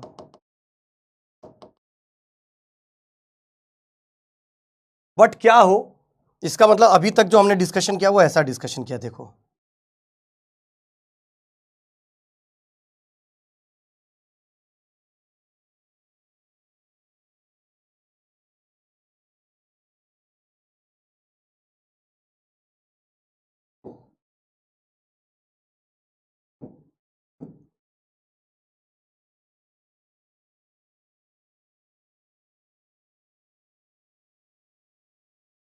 राइट। मैं क्या बोल रहा हूं कि समझने की कोशिश करिएगा कि सर अगर क्या हो ऐसा कि खाली ये तो सर हमको पता है, पर इसकी जगह अगर ये भी इनेबल्ड हो जाए तो भाई फॉल्ट की वजह से ही, हमें पता है लॉजिक तो सिर्फ एक की वजह से ही बनेगा, एक इनेबल्ड होगा वही होगा। बट सर क्या होगा कि अगर एक की वजह से मल्टीपल पिन इनेबल्ड हो जाए तो क्या होगा, आई नोट भी हो गया, आई वन भी इनेबल्ड हो गया, तो सर हम कुछ लिख नहीं सकते। तो यहां पर आपको देनी होगी प्रायोरिटी, यहां पर क्या देनी होगी, प्रायोरिटी।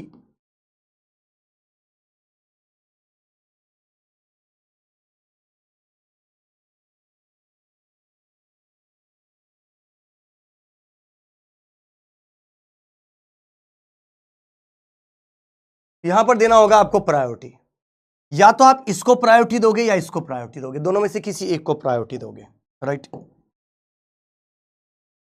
आप एमएसबी को प्रायोरिटी दोगे या एलएसबी को प्रायोरिटी दोगे, ये आपकी चॉइस है, पर आपको किसी एक को प्रायोरिटी देना होगा।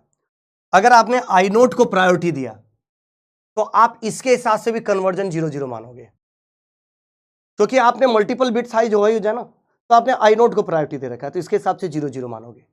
या किसी ने आई वन को प्रायोरिटी दे रखा है तो वह आई वन के हिसाब से 0-1 होता है तो 0-1 मान लेंगे।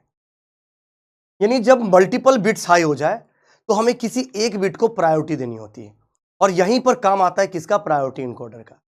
अब प्रायोरिटी एमएसपी बन सकता है, एलएसपी बन सकता है।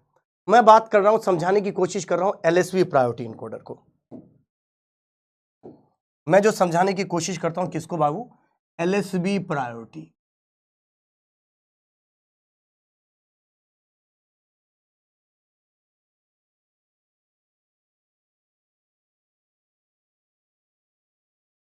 अब मैं बात समझाने की कोशिश कर रहा हूं एलएसबी प्रायोरिटी इनकोडर को। एलएसबी प्रायोरिटी इनकोडर का क्या मतलब है समझो, अगर ये 1 हो और ये 1 हो और ये 0-0, तब भी इसका कन्वर्जन क्या माना जाएगा, कोई मुझे बता सकता है क्या? अगर आई वन और आई वन दोनों हाई हो जाए तो इसके हिसाब से प्रायोरिटी आउटपुट क्या माना जाएगा, एक बार सब कमेंट करके बता दो भाई। एलएसबी आई वन और आई नोट में एलएसबी कौन है, एंड आई नोट के हिसाब से क्या माना जाता है, 0-0, यानी 0-0 ही माना जाएगा। जो 1-0 बोल रहे हैं उनको बता दो 0-0 ही माना जाएगा ना। अरे यार ऐसे कैसे सब 1-0 भी लिख रहे हैं कुछ लोग। भाई मैं कह रहा हूं एलएसबी को प्रायोरिटी दोगे, आई नोट और आई वन अगर दोनों हाई हो जाए तो आपको आई नोट को प्रायोरिटी देना। आई नोट के हिसाब से 0-0 होता है, आई वन के हिसाब से 0-1 होता है। 1-0 का तो अभी काम ही नहीं आया जो आप लिख रहे हो आंसर, जो आप लोग बता रहे हो वो तो ये हो सकता है कि जानबूझ के गलती वाली बात हो सकती है कि सर मैं जानबूझ के 1-0 करूंगा। 1-0 तो कभी दिख ही नहीं रहा है ना मुझे। हाँ आई नोट वाला डिक्लेयर होगा, बिल्कुल सही बात है, आई नोट वालों को मिलेगा। तो मैंने आउटपुट पूछा इसके हिसाब से क्या होगा। अच्छा अगर I2 I1 और I नोट तीनों बिट हाई हो जाए तो भी हम किसको प्रायोरिटी देंगे, I2 I1 I2 I1 I note, ये तीनों हाई हो जाए तो तीनों में किसको प्रायोरिटी देंगे? सर अभी भी हम आई नोट को ही प्रायोरिटी देंगे और कन्वर्जन 0-0 ही होगा। अगर मैंने I3 को भी अगर हाई लिख दिया, ये कर दिया, और मैं एलएसबी प्रायोरिटी इनकोडर बना रहा हूं, तो इसके हिसाब से भी किसको प्रायोरिटी देंगे, आई नोट को। यानी कहने का मतलब यह है अगर एलएसबी प्रायोरिटी बन रहा है तो एक बार अगर आई नोट हाई बन जाए तो उससे पहले वाला एमएसबी 0 हो या 1 हो कोई फर्क नहीं पड़ता, आप उसके हिसाब से कन्वर्जन आई नोट के हिसाब से करोगे। एक बार अगर आई नोट हाई हो जाता है तो कन्वर्जन आई नोट के हिसाब से होगा, फिर I3 I2 I1 कुछ भी हो कोई फर्क नहीं पड़ता, क्योंकि सबसे हाईएस्ट प्रायोरिटी आई नोट की होती है। इधर तीनों 0 हो, तीनों 1 हो, 1-0-1 हो, कुछ भी हो, एक बार आई नोट अगर हाई हो गया तो उसके हिसाब से 0-0 ही बनेगा, क्योंकि सबसे हाई प्रायोरिटी आई नोट की है, क्योंकि एलएसबी प्रायोरिटी इनकोडर बना रहा हूं। अच्छा अगर किसी ने बोला कि सर अब एक चीज मुझे बताओ, 0110 है, 0110 है। अब I2 हाई हो गया, I1 हाई हो गया, I नोट तो जीरो कर दिया, I नोट की तो खत्म कर दिया, I2 और I1 हाई कर दिया। अब I2 और I1 अगर हाई कर दिया तो प्रायोरिटी I2 और I1 में किसकी ज्यादा है? प्रायोरिटी I2 और I1 में किसकी ज्यादा है बताओ सर? I1 की ज्यादा है सर। इसका मतलब एक बार अगर I नोट अगर जीरो है, उसके बाद सेकंड प्रायोरिटी I1 की आती। अगर I1 हाई है तो I2 और I3 पे कोई फर्क नहीं पड़ता, I1 के हिसाब से कन्वर्जन, इसका भी कन्वर्जन 0-1 ही होगा। और अगर ये हो तो तब भी I1 को ही प्रायोरिटी दी जाएगी, कन्वर्जन 0-1 होगा। इसका मतलब दोस्तों, अगर एक बार I1 हाई हो जाए, I नोट जीरो है बट I1 हाई हो जाए, तो I1 से पहले पहले वाले का कोई फर्क नहीं पड़ता। इसी तरीके से एक बार अगर I2 हाई हो जाए तो उससे पहले वाले I3 का कोई फर्क नहीं पड़ता। ये जो हमने बनाया है, ये है truth table of what? LSB priority encoder. अब किसी को बोलने लगता है कि सर मुझे तो MSB प्रायोरिटी इनकोडर बनाना है, तो कोई बात नहीं, वन को क्रॉस को जीरो और जीरो को क्रॉस से रिप्लेस कर दीजिए, आपका MSB प्रायोरिटी इनकोडर बन जाएगा। जीरो और जीरो को से कन्वर्ट कर दीजिए, ये आपका MSB प्रायोरिटी इनकोडर बन जाएगा, कोई दिक्कत वाली बात नहीं। बता दो भाई, क्लियर है इतनी चीजें?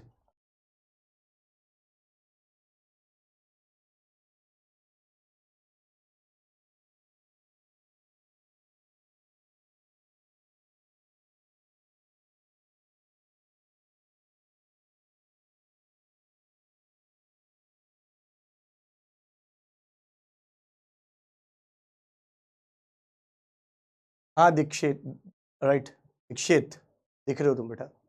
दिख नहीं हो, मतलब तुम्हारा कमेंट दिख रहा है। MSB प्रायोरिटी इनकोडर बना लो बस, डोंट केयर को जीरो और जीरो को डोंट केयर बना दो बस, आपका MSB प्रायोरिटी इनकोडर बन जाएगा। बहुत ही बढ़िया।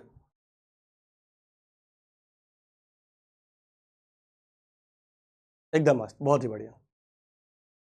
अब बात अगर इनकोडर की चली रही है तो थोड़ी सी इनकोडिंग प्रोसेस भी बता देता हूं कि इनकोडिंग प्रोसेस होते कैसे हैं। राइट, अगर बात इनकोडर की चल रही है तो इनकोडिंग भी बता देता हूं, बट उससे पहले एक छोटी सी चीज और डिस्कशन करते हैं। इनकोडर क्लियर है क्या सबको? एक बार बता दो। जिन्हीं पूछ रहा है कि सर I नोट जीरो होगा तो I1 LSB, I नोट अगर जीरो होगा तो I1 अगर 1 होगा। हाँ भाई, ये जीरो होगा तभी तो, देखो 4 भाई है, सबसे बड़ा भाई सबसे हाई प्रायोरिटी पे, बड़ा भाई नहीं है घर में तो फिर जो उससे छोटा भाई है वो सबसे बलवान होगा, वो नहीं है तो फिर इसकी बात मानी जाएगी। अब छोटे की बात ही कौन मानता है? राइट, बहुत ही बढ़िया। अब इतनी चीजें क्लियर है, थोड़ा सा आगे बढ़ते हैं और मैं आपको कुछ कोड्स के बारे में बताता हूं, कोड्स और होते क्या क्या समझिएगा।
अब समझने की कोशिश करिएगा।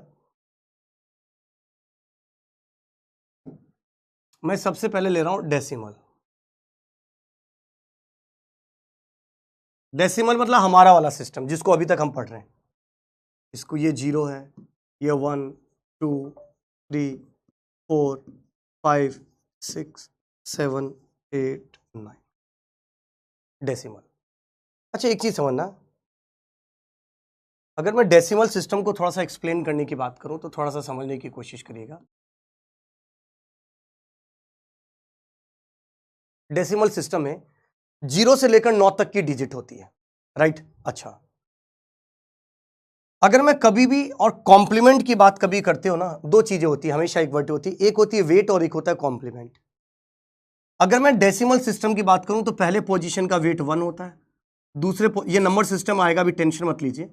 दूसरे पोजीशन का वेट 10⁻1 होता है, इसका वेट 10⁻2 होता है, इसका वेट 10⁻3 होता है, और ये इनके कोफिशिएंट होते हैं A3 A2 A1 A0 ऐसे लिखे होते हैं, राइट। कहने का मतलब ऐसा है कि जब कभी आप लिखते हो 5 2 3 1 इन बेस 10, तो इसका मतलब है पहले पोजीशन पे जो है इसका वेट 1 है, इसका वेट 10 है, इसका वेट 100 है, इसका वेट 1000 है, राइट।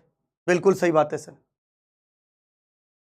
इसका मतलब डेसिमल सिस्टम में हर एक जो डिजिट लिखी होती है उसकी अपनी वेट डिफाइंड होता है, और जब भी कभी किसी नंबर सिस्टम के अंदर हर एक पोजीशन की अपनी खुद की वेट डिफाइंड होती है तो उसको हम वेटेड कोड बोलते हैं। क्या बोलते हैं? Weighted code. इसका मतलब हम ये हमारा जो डेसिमल नंबर सिस्टम है ये एक तरीके का वेटेड कोड है।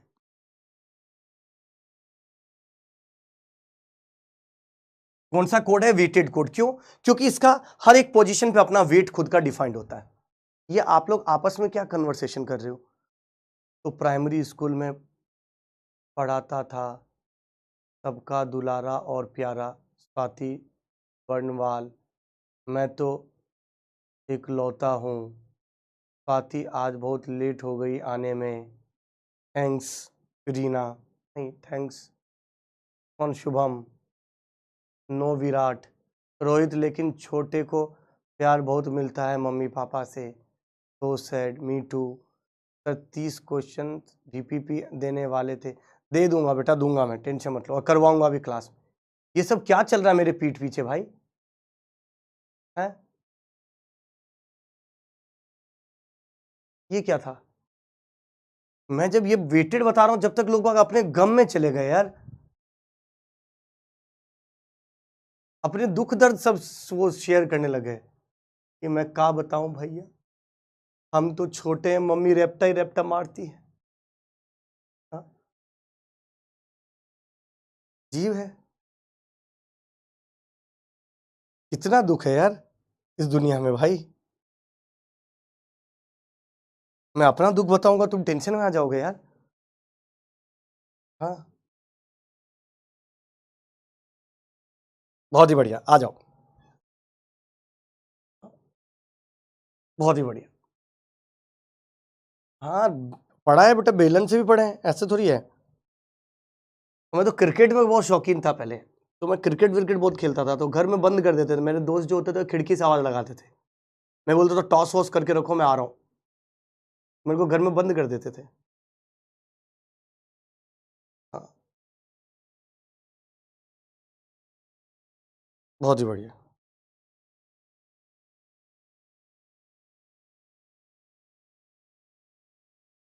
अब देखो इधर से बात करते हैं, इसका मतलब डेसिमल नंबर सिस्टम जो है ना वेटेड होता है।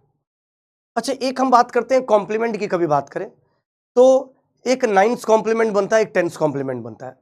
वैसे तो R-1 कॉम्प्लीमेंट होता है। जैसे कॉम्प्लीमेंट की बात करूं,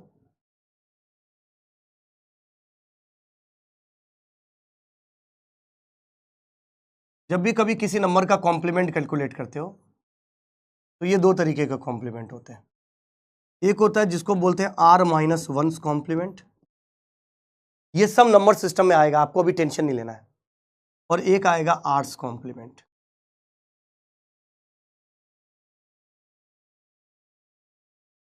एक होगा R-1 कॉम्प्लीमेंट और एक होगा आर्स कॉम्प्लीमेंट। R-1 कॉम्प्लीमेंट का क्या मतलब होता है समझिएगा। R-1 कॉम्प्लीमेंट का क्या मतलब है कि सर अगर मैं आर की वैल्यू को, अगर मैं बेस के ऊपर डिपेंड करता है, मान लीजिए आर की वैल्यू को मैं 2 ले लूं, आर का मतलब होता है बेस, और बोल दूं या रेडिक्स बोल दूं, बेस बोल दूं या रेडिक्स बोलूं, एक ही चीज है।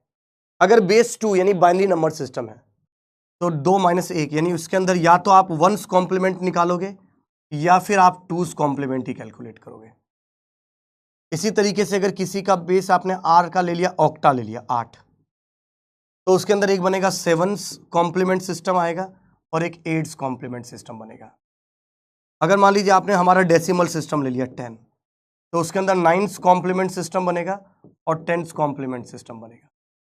इसका मतलब डिफरेंट डिफरेंट सिस्टम्स के अंदर डिफरेंट डिफरेंट तरीके के कॉम्प्लीमेंट्स वैल्यू कैलकुलेट करते हैं, राइट। अच्छा जी, अब बात करता हूं सबसे पहले, चूंकि मैं डेसिमल की बात कर रहा हूं तो इस डेसिमल के अंदर मैं 9s कॉम्प्लीमेंट की बात करूंगा। यहां समझाने की कोशिश करता हूं कि सिर्फ कॉम्प्लीमेंट कैलकुलेट कैसे किया जाता है। तो समझो, अगर कॉम्प्लीमेंट करने के लिए अगर मैं बात करूं तो एक सिंपल सा एग्जांपल, जैसे मैंने आपको दिया 3 और मैंने बोला इस 3 का 9s कॉम्प्लीमेंट कैलकुलेट करने के लिए, इस 3 का 9s कॉम्प्लीमेंट कैलकुलेट करने के लिए, तो आपको कुछ नहीं करना है।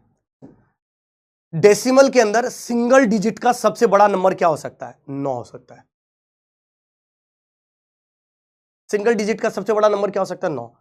इस 9 में से 3 को माइनस कर दी, इसी का कैलकुलेट करना ना, तो माइनस कर, क्या बन रहा है? 6। यानी 3 का 9s कॉम्प्लीमेंट जो होगा वो क्या होगा? 6 होगा। सिंपल। अगर आपसे किसी ने बोला 6 का 9s कॉम्प्लीमेंट कैलकुलेट करो, तो कुछ नहीं, एक डिजिट का बड़ा नंबर क्या होगा? 9। 9 में से 6 को सब्सट्रैक्ट करोगे,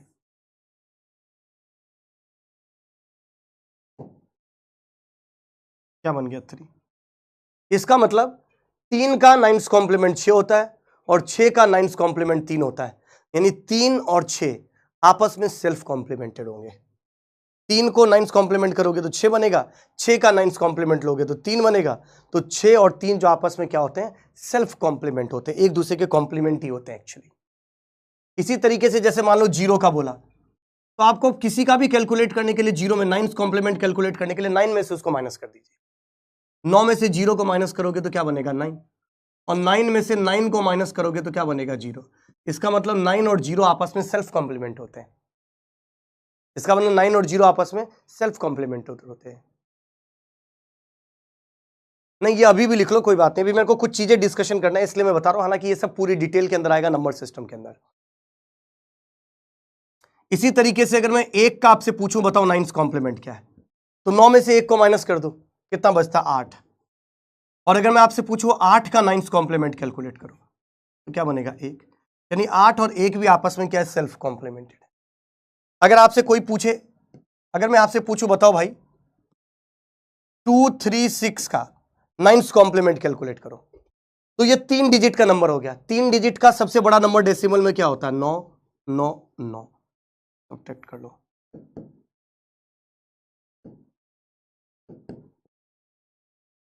इसका 9s कॉम्प्लीमेंट ये होगा।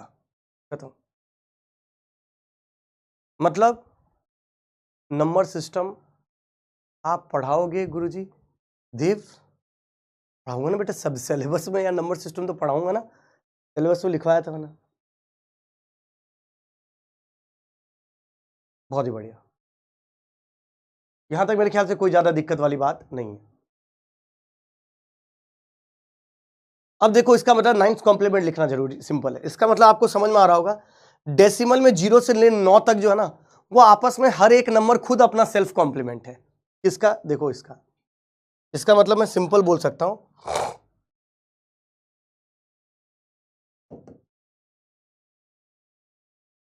मैं बोल सकता हूं कि 0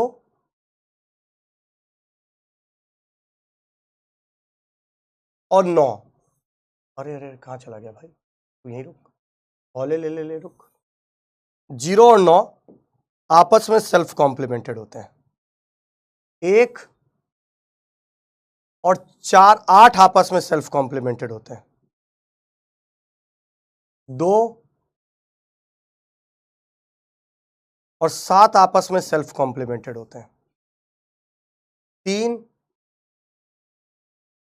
और 6 डेसिमल में अपने सेल्फ कॉम्प्लीमेंटेड होंगे, 4 और 5 आपस में सेल्फ कॉम्प्लीमेंटेड होते हैं।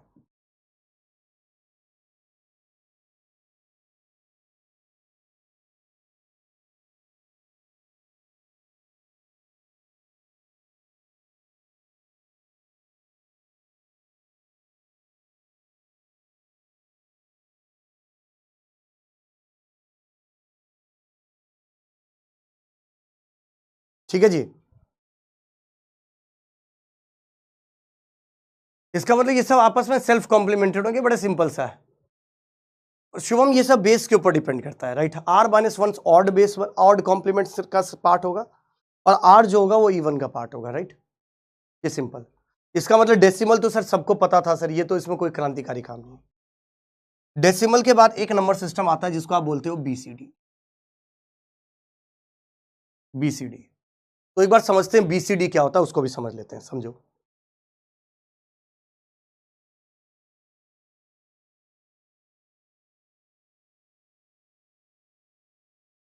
बीसीडी का मतलब होता है binary coded decimal.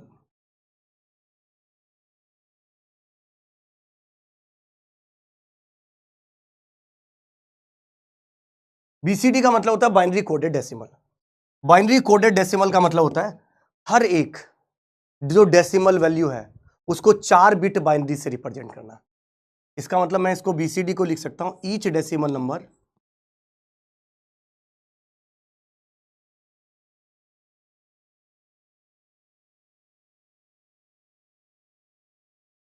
numbers are represented by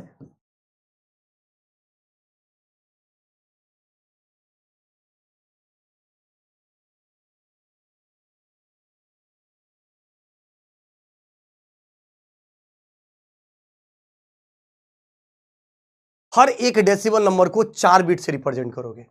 अब वो 8421 कोड जैसा, अरे याद आया 8421 कोड, राइट। जैसे कि फॉर एग्जांपल के तौर पे अगर मैं 0 को लिखना चाहूं, डेसिमल में कोई 0 है, ये डेसिमल में, इसको मैं बीसीडी में लिखूंगा तो मैं 0 नहीं लिखूंगा, इसको मैं 0 0 0 0 लिखूंगा। 4 बिट से रिप्रेजेंट करना होगा। अगर मान लीजिए अगर मैं डेसिमल में कोई नंबर है, अगर डेसिमल में कोई नंबर है मान लीजिए 3 और मैं इसको बोलता हूं बीसीडी में लिखो भाई, तो हर एक नंबर को 4 बिट से लिखोगे तो 3 को कैसे लिखोगे 0 0 1 1, ये 3 हो गया। अगर कोई डेसिमल में नंबर है, अगर कोई डेसिमल में नंबर है, मान लीजिए मैंने बोला 9 और 2 92 और मैंने बोला इसको कैलकुलेट करिए बीसीडी में, तो भावुक नहीं होना है, बीसीडी में कैलकुलेट करना है तो भावुक नहीं होना है। या फिर मैंने डेसिमल में 1 इसको लिखा 9 बोला और 9 को मैंने बोला बीसीडी में लिखने के लिए, तो 9 को कैसे लिखोगे 1 0 0 1, राइट। नहीं नंबर सिस्टम में भी आएगा विराट, टेंशन मत लो। अगर यही चीज मैं आपसे पूछता हूं कि अगर कोई डेसिमल में लिखा हुआ है 1 0 और मैंने बोला इसको बीसीडी में लिखने के लिए, तो बीसीडी में आप देखो लिखने के लिए कैसे लिखोगे, मैंने आपको पहले ही बताया हर एक नंबर को, ये डेसिमल में लिखा हुआ 1 0, पर जब आप बीसीडी में कन्वर्ट करोगे तो ये 10 नहीं है, ये 2 बिट है, एक 0 और एक 1। मैंने बताया ना each number of decimal represented by the 4 bit. इसका मतलब 1 को 4 बिट से लिखना है और 0 को भी 4 बिट से लिखना है। 1 को 4 बिट से कैसे लिखेंगे 0 0 0 1, और 0 को 4 बिट से कैसे लिखेंगे 0 0 0। Each number will be, each decimal number will be represented by the 4 bit, ये तो मैंने लिखा है। जैसे मान लीजिए मैंने बोला डेसिमल में कोई नंबर है 29 और मैंने बोला इसको कैलकुलेट करिए बीसीडी में लिखिए, तो बीसीडी में हर एक नंबर को आपको 4 बिट से रिप्रेजेंट करना है, 2 को भी 4 बिट से और 9 को भी 4 बिट से। 2 को 4 बिट से 0 0 1 0 और 9 को 4 बिट से 1 0 0 9, खत्म। Each decimal number will be represented by the 4 bits, यही होता है, राइट। बहुत ही बढ़िया, सिंपल है। इसका मतलब इधर अगर आप बीसीडी कोड लिखना चाहो अगर इधर आप BCD कोड लिखना चाहो तो देखो कैसे लिख सकते हैं। 0 को 0 0 0 0, 1 को 0 0 0 1, 2 को 0 0 1 0, 3 को 0 0 1 1, 4 को 0 1 0 0, 5 को 0 1 0 1, 6 को 0 1 1 0, 7 को 0 1 1 1, 8 को 1 0 0 0, 9 को 1 0 0 1। यही कहलाएगा बाइनरी। और बाइनरी में तो 10 को 1 0 1 0 लिखते हैं, है ना।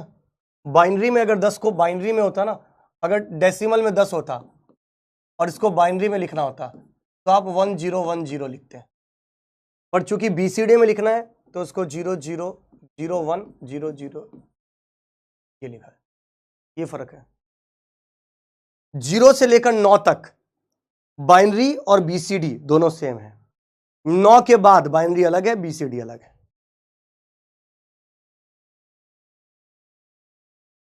ठीक है,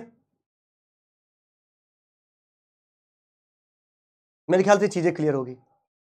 अच्छा, एक चीज और मैंने लिखना भूल गया, इसमें लिख देता हूं। ये वेटेड तो है डेसिमल, पर सेल्फ कॉम्प्लीमेंटेड भी है ना। वेटेड एंड सेल्फ कॉम्प्लीमेंटेड भी लिख देता हूं।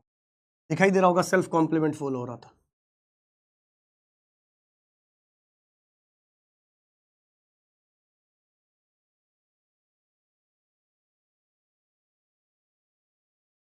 वेटेड कोड है और सेल्फ कॉम्प्लीमेंटेड कोड है। 0 का कॉम्प्लीमेंट 9 होता है, 9 का कॉम्प्लीमेंट 0, तो 0 और 9 आपस में सेल्फ कॉम्प्लीमेंट ही है।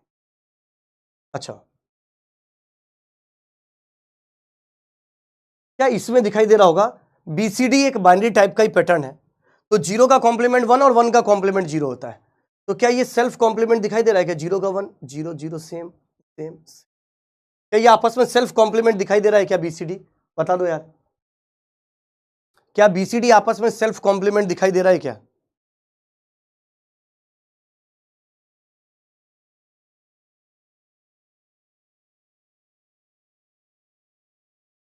इसमें भी कुछ 2 लोग रिस्पॉन्स कर पाए नहीं।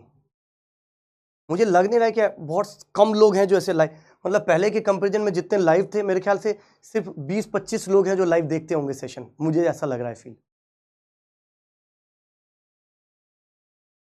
5000 के बाद 25 लोग लाइव हैं।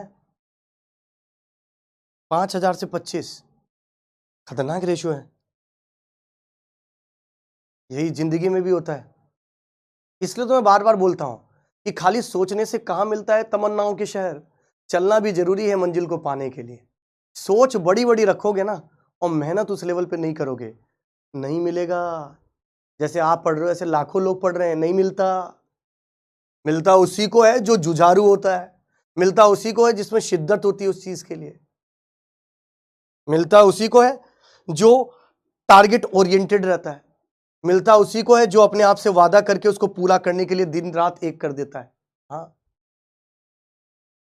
हमेशा ध्यान रखना। अब आप बोलोगे सर आपको कैसे पता, मैं तो बहुत पढ़ता हूं। पढ़ना वढ़ना नहीं है, पढ़ तो लोगे ही अगर तुम शिद्दत वाले होगे तो। पढ़ने में तो कोई दो राय नहीं, पढ़ तो लोगे ही। बात समझ वाली अगर शिद्दत होगी, बट शिद्दत ही नहीं होगी तो पढ़, हो सकता है अभी शुरू किया 3 महीने बाद नहीं कर पाओगे तुम। तो इसलिए जो रिकॉर्डेड देख रहे हैं उनको बहुत ज्यादा डिसिप्लिन की जरूरत है भाई, बहुत ज्यादा डिसिप्लिन की जरूरत है। और गेट के बाद आपको मैंने पहले ही बताया था, जिंदगी में बहुत क्रांतिकारी परिवर्तन होता है। जब जिंदगी में बहुत ज्यादा क्रांतिकारी परिवर्तन चाहिए तो उसके लिए तो एफर्ट लगाना पड़ेगा भाई। तो एक चीज देखो, BCD के लिए मैं लिख सकता हूं ये वेटेड तो है, क्योंकि ये वेट के हिसाब से 8 + 1 9 के वेट के हिसाब से लिखा गया, बट ये सेल्फ कॉम्प्लीमेंटेड नहीं है। तो मैं BCD में लिख देता हूं वेटेड है बट सेल्फ कॉम्प्लीमेंटेड नहीं।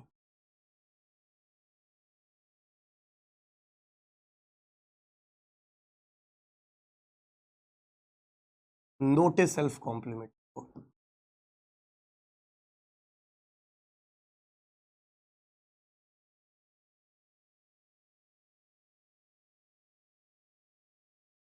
वेटेड कोड है बट सेल्फ कॉम्प्लीमेंटेड कोड नहीं है। बिल्कुल रोहित। बच्चा कह रहा है sir I am in cold. यार मैं सुबह सुबह हमेशा ही कोल्ड में रहता हूँ, और जैसे जैसे दिन बीतता है वैसे वैसे कंफर्टेबल फील करता हूँ, बट ठीक है ले रहा हूँ ना। और मेरी तो आदत है मैं 2-3 बजे के आसपास सोता हूँ। बहुत सारे बच्चे जब क्लास लेने आए तो बोल भी रहे थे कि सर आपकी आंखें थोड़ी अजीब सी लग रही है। मैं 3 बजे सोया, और मेरी आदत ही है 3 o'clock सोने की। मैं जो आपके क्वेश्चंस बनाने होते हैं, जो भी चीज़ें, मतलब आपकी इस क्लास के लिए नहीं, बाकी किसी और चीज़ के लिए जो टास्क होते हैं, मैं रात में जनरली प्रीफर करता हूँ। तो मैं 3 बजे के आसपास सोता हूँ, और फिर मैं क्लास लेता हूँ 8 बजे आपकी क्लास से। और ये हमेशा का ही है, ऐसा नहीं कि 8 बजे खाली आप ही की क्लास ले रहा हूँ। एक दूसरे बैच के अंदर, विजय बैच के अंदर, ईसी इलेक्ट्रिकल के अंदर मॉर्निंग में 8 o'clock कंटिन्यू क्लास चली रही है, राइट? ठीक है। सेल्फ कॉम्प्लीमेंट क्यों नहीं है, तो देखिएगा, क्योंकि देखो, क्या ये दोनों आपस में कॉम्प्लीमेंट दिखाई दे रहे हैं क्या? 0 का 1, ये सब 0 के 1, 1 के 0 होता, उल्टा होता तो सेल्फ कॉम्प्लीमेंटेड होता। क्या ये सेल्फ कॉम्प्लीमेंट दिखाई दे रहा है क्या? क्या ये सेल्फ कॉम्प्लीमेंट दिखाई दे रहा है क्या? क्या ये सेल्फ कॉम्प्लीमेंट दिखाई दे रहा है? क्या ये सेल्फ कॉम्प्लीमेंट दिखाई दे रहा है? नहीं सर, इसलिए हमने बोला कि ये सेल्फ कॉम्प्लीमेंटेड नहीं है, राइट? वेट तो है सबका, पर सेल्फ कॉम्प्लीमेंट नहीं है। बहुत ही बढ़िया, बिल्कुल प्रिया। बीसीडी के बाद अगर मैं बात करता हूं, ऐसे मार्केट में बहुत सारे तरीके, डिफरेंट डिफरेंट तरीके के कोड्स बने हुए हैं। जैसे मैंने डेसिमल बोला, बीसीडी बोला, मान लीजिए मैंने आपसे बोल दिया एक्सेस 3 कोड। एक और कोड है जिसको मैंने बोल दिया एक्सेस 3 कोड।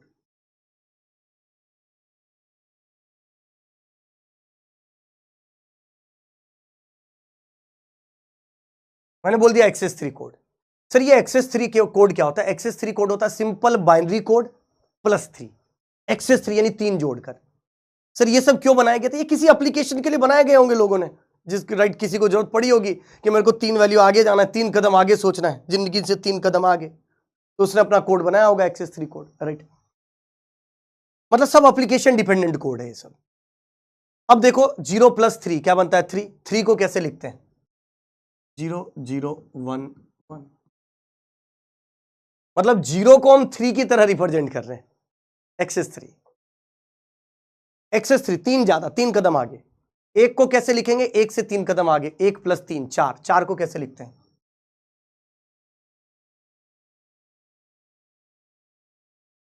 2 + 3 तो क्या बन जाएगा? 5। 5 को कैसे लिखते हैं?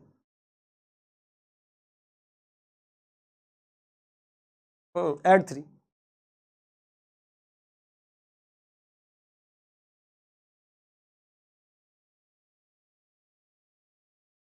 4 + 3 7। 7 को कैसे लिखेंगे?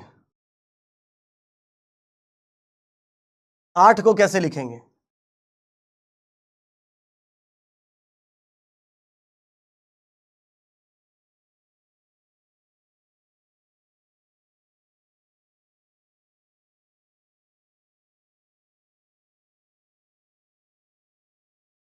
देखो ये जो एक्सेस 3 कोड है ना, ये वेटेड कोड तो नहीं है, क्योंकि 0 का वेट कुछ होता ही नहीं है, फिर भी यहां 1 1 लिखा हुआ, क्योंकि +3 करने की वजह से वेट आ गया।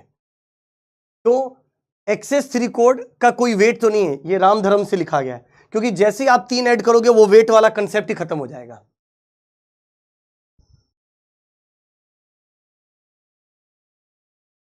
राइट? इसका मतलब मैं क्या बोल सकता, आयुषी सिंह सर मुझे तो जानना है कि आपने 3 मंथ में कैसे, अरे वो भी बताऊंगा, डिस्कशन करूंगा। 3 मंथ भी नहीं था एक्चुअली, 2.5 मंथ था, राइट? तो एक्सेस 3 कोड, तो इसका मतलब अगर मैं एक्सेस 3 कोड की बात करूं,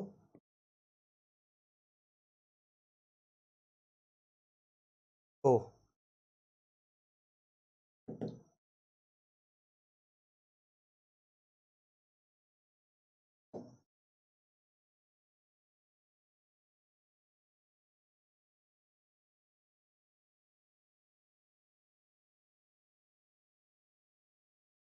अगर मैं एक्सेस 3 कोड की बात करूं, बिल्कुल, हाँ, ये क्या हो? अगर मैं एक्सेस 3 कोड की बात करूं तो समझिएगा कि सर ये वेटेड तो नहीं है।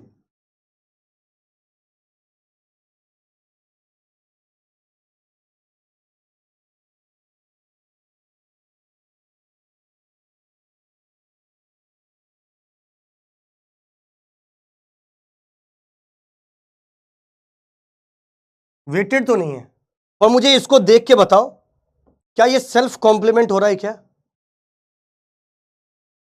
वेटेड तो नहीं है, पर क्या मुझे ये बताओ ये सेल्फ कॉम्प्लीमेंटेड क्या? अक्षत ये कौन से बैच में, आप कौन सी ब्रांच है आपकी? सीएस ब्रांच है। सीएस ब्रांच में लगभग 80,000 के आसपास बच्चे देते हैं, 80 से 90,000।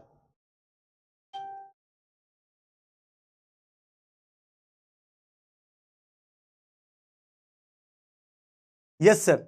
सर साफ साफ क्लियर है सर, ये सेल्फ कॉम्प्लीमेंट हुआ सर।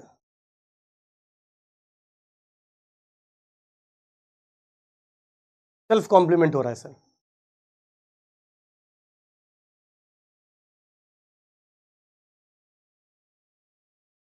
इसका मतलब वेटेड तो नहीं है, बट ये सेल्फ कॉम्प्लीमेंटेड है।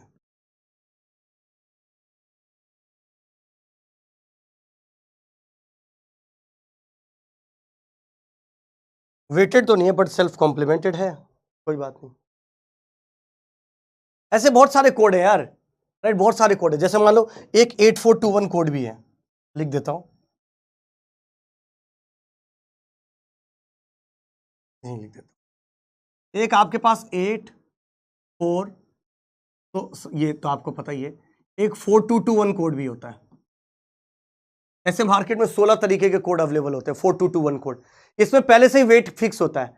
पहले पोजीशन पे जो आएगा उसका वेट 4 होगा, दूसरे पोजीशन का भी वेट 2, तीसरे पोजीशन का भी वेट, और चौथे पोजीशन का वेट 1। पहले से ही ऐसे वेट डिफाइन कर दिए डिफरेंट डिफरेंट। ये भी किसी एप्लीकेशन के लिए बना होगा जिसमें पहले 4 चाहिए होगा, फिर 2 बार 2 चाहिए होगा, एक चाहिए। अब इसमें लिखोगे जैसे 0 को लिखना होगा इस कोड में, इस नंबर सिस्टम में, तो 0 मतलब कोई है ही नहीं, कोई वेट ही नहीं चाहिए, 0 0 लिख दिया। 1 को लिखोगे तो 1 को कैसे लिखोगे, यहां वेट चाहिए। 2 को लिखोगे 2 ये रहा। अब देखो 2 को लिखोगे ना, आप ऐसे भी लिख सकते हो, या फिर आप 2 को आप इधर भी वेट दे सकते थे, आप इधर भी वेट, दोनों में से कहीं भी एक वेट दे दो, ये आपकी चॉइस है, राइट। देव डिस्कशन करेंगे अपन, टेंशन मत लो। इस पे भी वेट दे सकते हैं, इस पे भी वेट दे सकते हैं, ये आपकी चॉइस है किसको वेट देना है।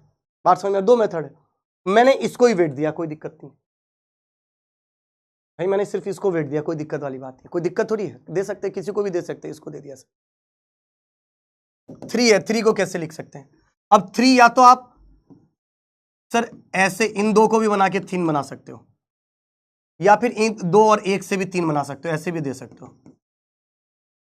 इन दोनों को भी मिलाकर 3 बनाया जा सकता है। हाँ, वेट मतलब उस पोजीशन पे आपको यूज करना होगा, हर एक पोजीशन का अपना खुद का वेट डिफाइंड है। हाँ, डॉट डैश नहीं, मेरे को आता नहीं है, बट क्या करना है उसका, राइट, क्लियर है। अच्छा जी, 4 आप ऐसे भी बना सकते हो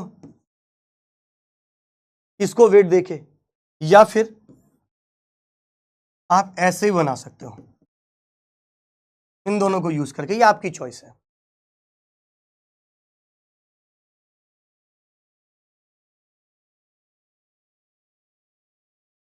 दक्षत सर पिछले साल 27 लाख बच्चों ने दिया था। अब कहां से लाते हो ये सब डेटा? देख दक्ष, 7 लाख लोगों ने दिया था, वो भी सारी ब्रांचेज मिला के बात कर रहा था ना। अच्छा, 5 बनाओगे तो या तो इन चारों से मिलाकर भी 5 बना सकते हो, 2 2 1, 2 + 2 + 1 5 बनेगा, या फिर ये 4 और 1, ये 1 को मिलाकर भी बना सकते हैं 5। मैं ये 4 और 1 को मिलाकर बना रहा हूं।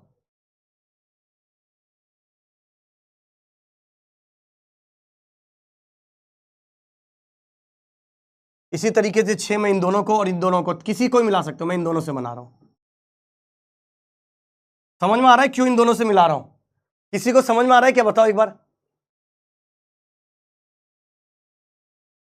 राइट। उसके बाद आपके पास 7 है, 6 के बाद 7, 7 इन 2 और 1 को बनाकर बना रहा हूं। 8 की बात करोगे इनसे बनेगा। समझ में आ रहा है क्यों बना रहा हूं? एक बार सब कमेंट कर दो यार। 9 ऐसे बना सकता हूं, यस, कि सर ये सेल्फ कॉम्प्लीमेंट फॉलो कर रहा है। मतलब आप किसी भी कॉम्बिनेशन को लो, कोई फर्क नहीं पड़ता, बट आपको हमेशा सेल्फ कॉम्प्लीमेंट वाले को फॉलो करते रहना है। इसका मतलब 4221 कोड की बात करूं ना, तो ये वेटेड भी होता है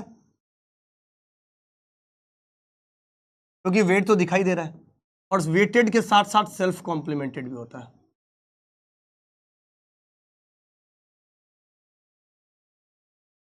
वेटेड भी होता है और सेल्फ कॉम्प्लीमेंटेड भी होता है, दोनों ही होते हैं। बहुत ही बढ़िया, ये वेटेड भी होगा और सेल्फ कॉम्प्लीमेंटेड भी होगा। इसी के साथ इसी नंबर का मैं आपसे पूछ रहा हूं ग्रे कोड लिखने के लिए।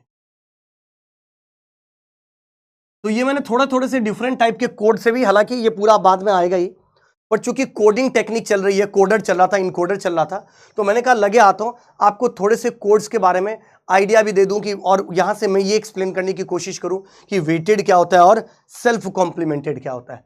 तो मेरे ख्याल से इतनी चीजें आप लोगों को समझ में आई होगी। एक बार बता दो सब कमेंट करके यार, एक बार जल्दी से सब बता देंगे कमेंट करके, क्या इतनी चीजें क्लियर है क्या? Weighted, self complemented, right. यहां पर मैंने आपको बताया जैसे डेसिमल है, ये वेटेड भी और सेल्फ कॉम्प्लीमेंटेड भी है। बीसीडी जो है वो वेटेड तो है पर सेल्फ कॉम्प्लीमेंटेड नहीं है। XS3 कोड जो है वो वेटेड नहीं है बट सेल्फ कॉम्प्लीमेंटेड है। 4221 कोड जो है वो वेटेड भी और सेल्फ कॉम्प्लीमेंटेड भी है। ऐसे ग्रे कोड में भी आपको कमेंट करना, ये भी ना वेटेड होगा ना सेल्फ कॉम्प्लीमेंटेड होगा, पर फिर भी कमेंट करना है आपको, ठीक है। तो यहां तक हमारा डिस्कशन हुआ है। अब नेक्स्ट डीमक्स हो गया, इनकोडर हो गया। अब जो अगला डिस्कशन होगा वो डिकोडर होगा।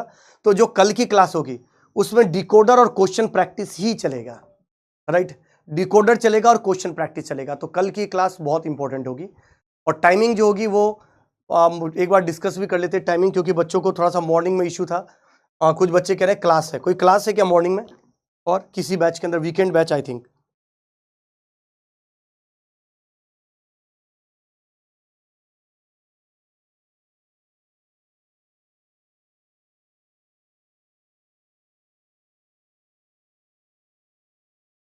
बहुत ही बढ़िया, कोई क्लास नहीं है।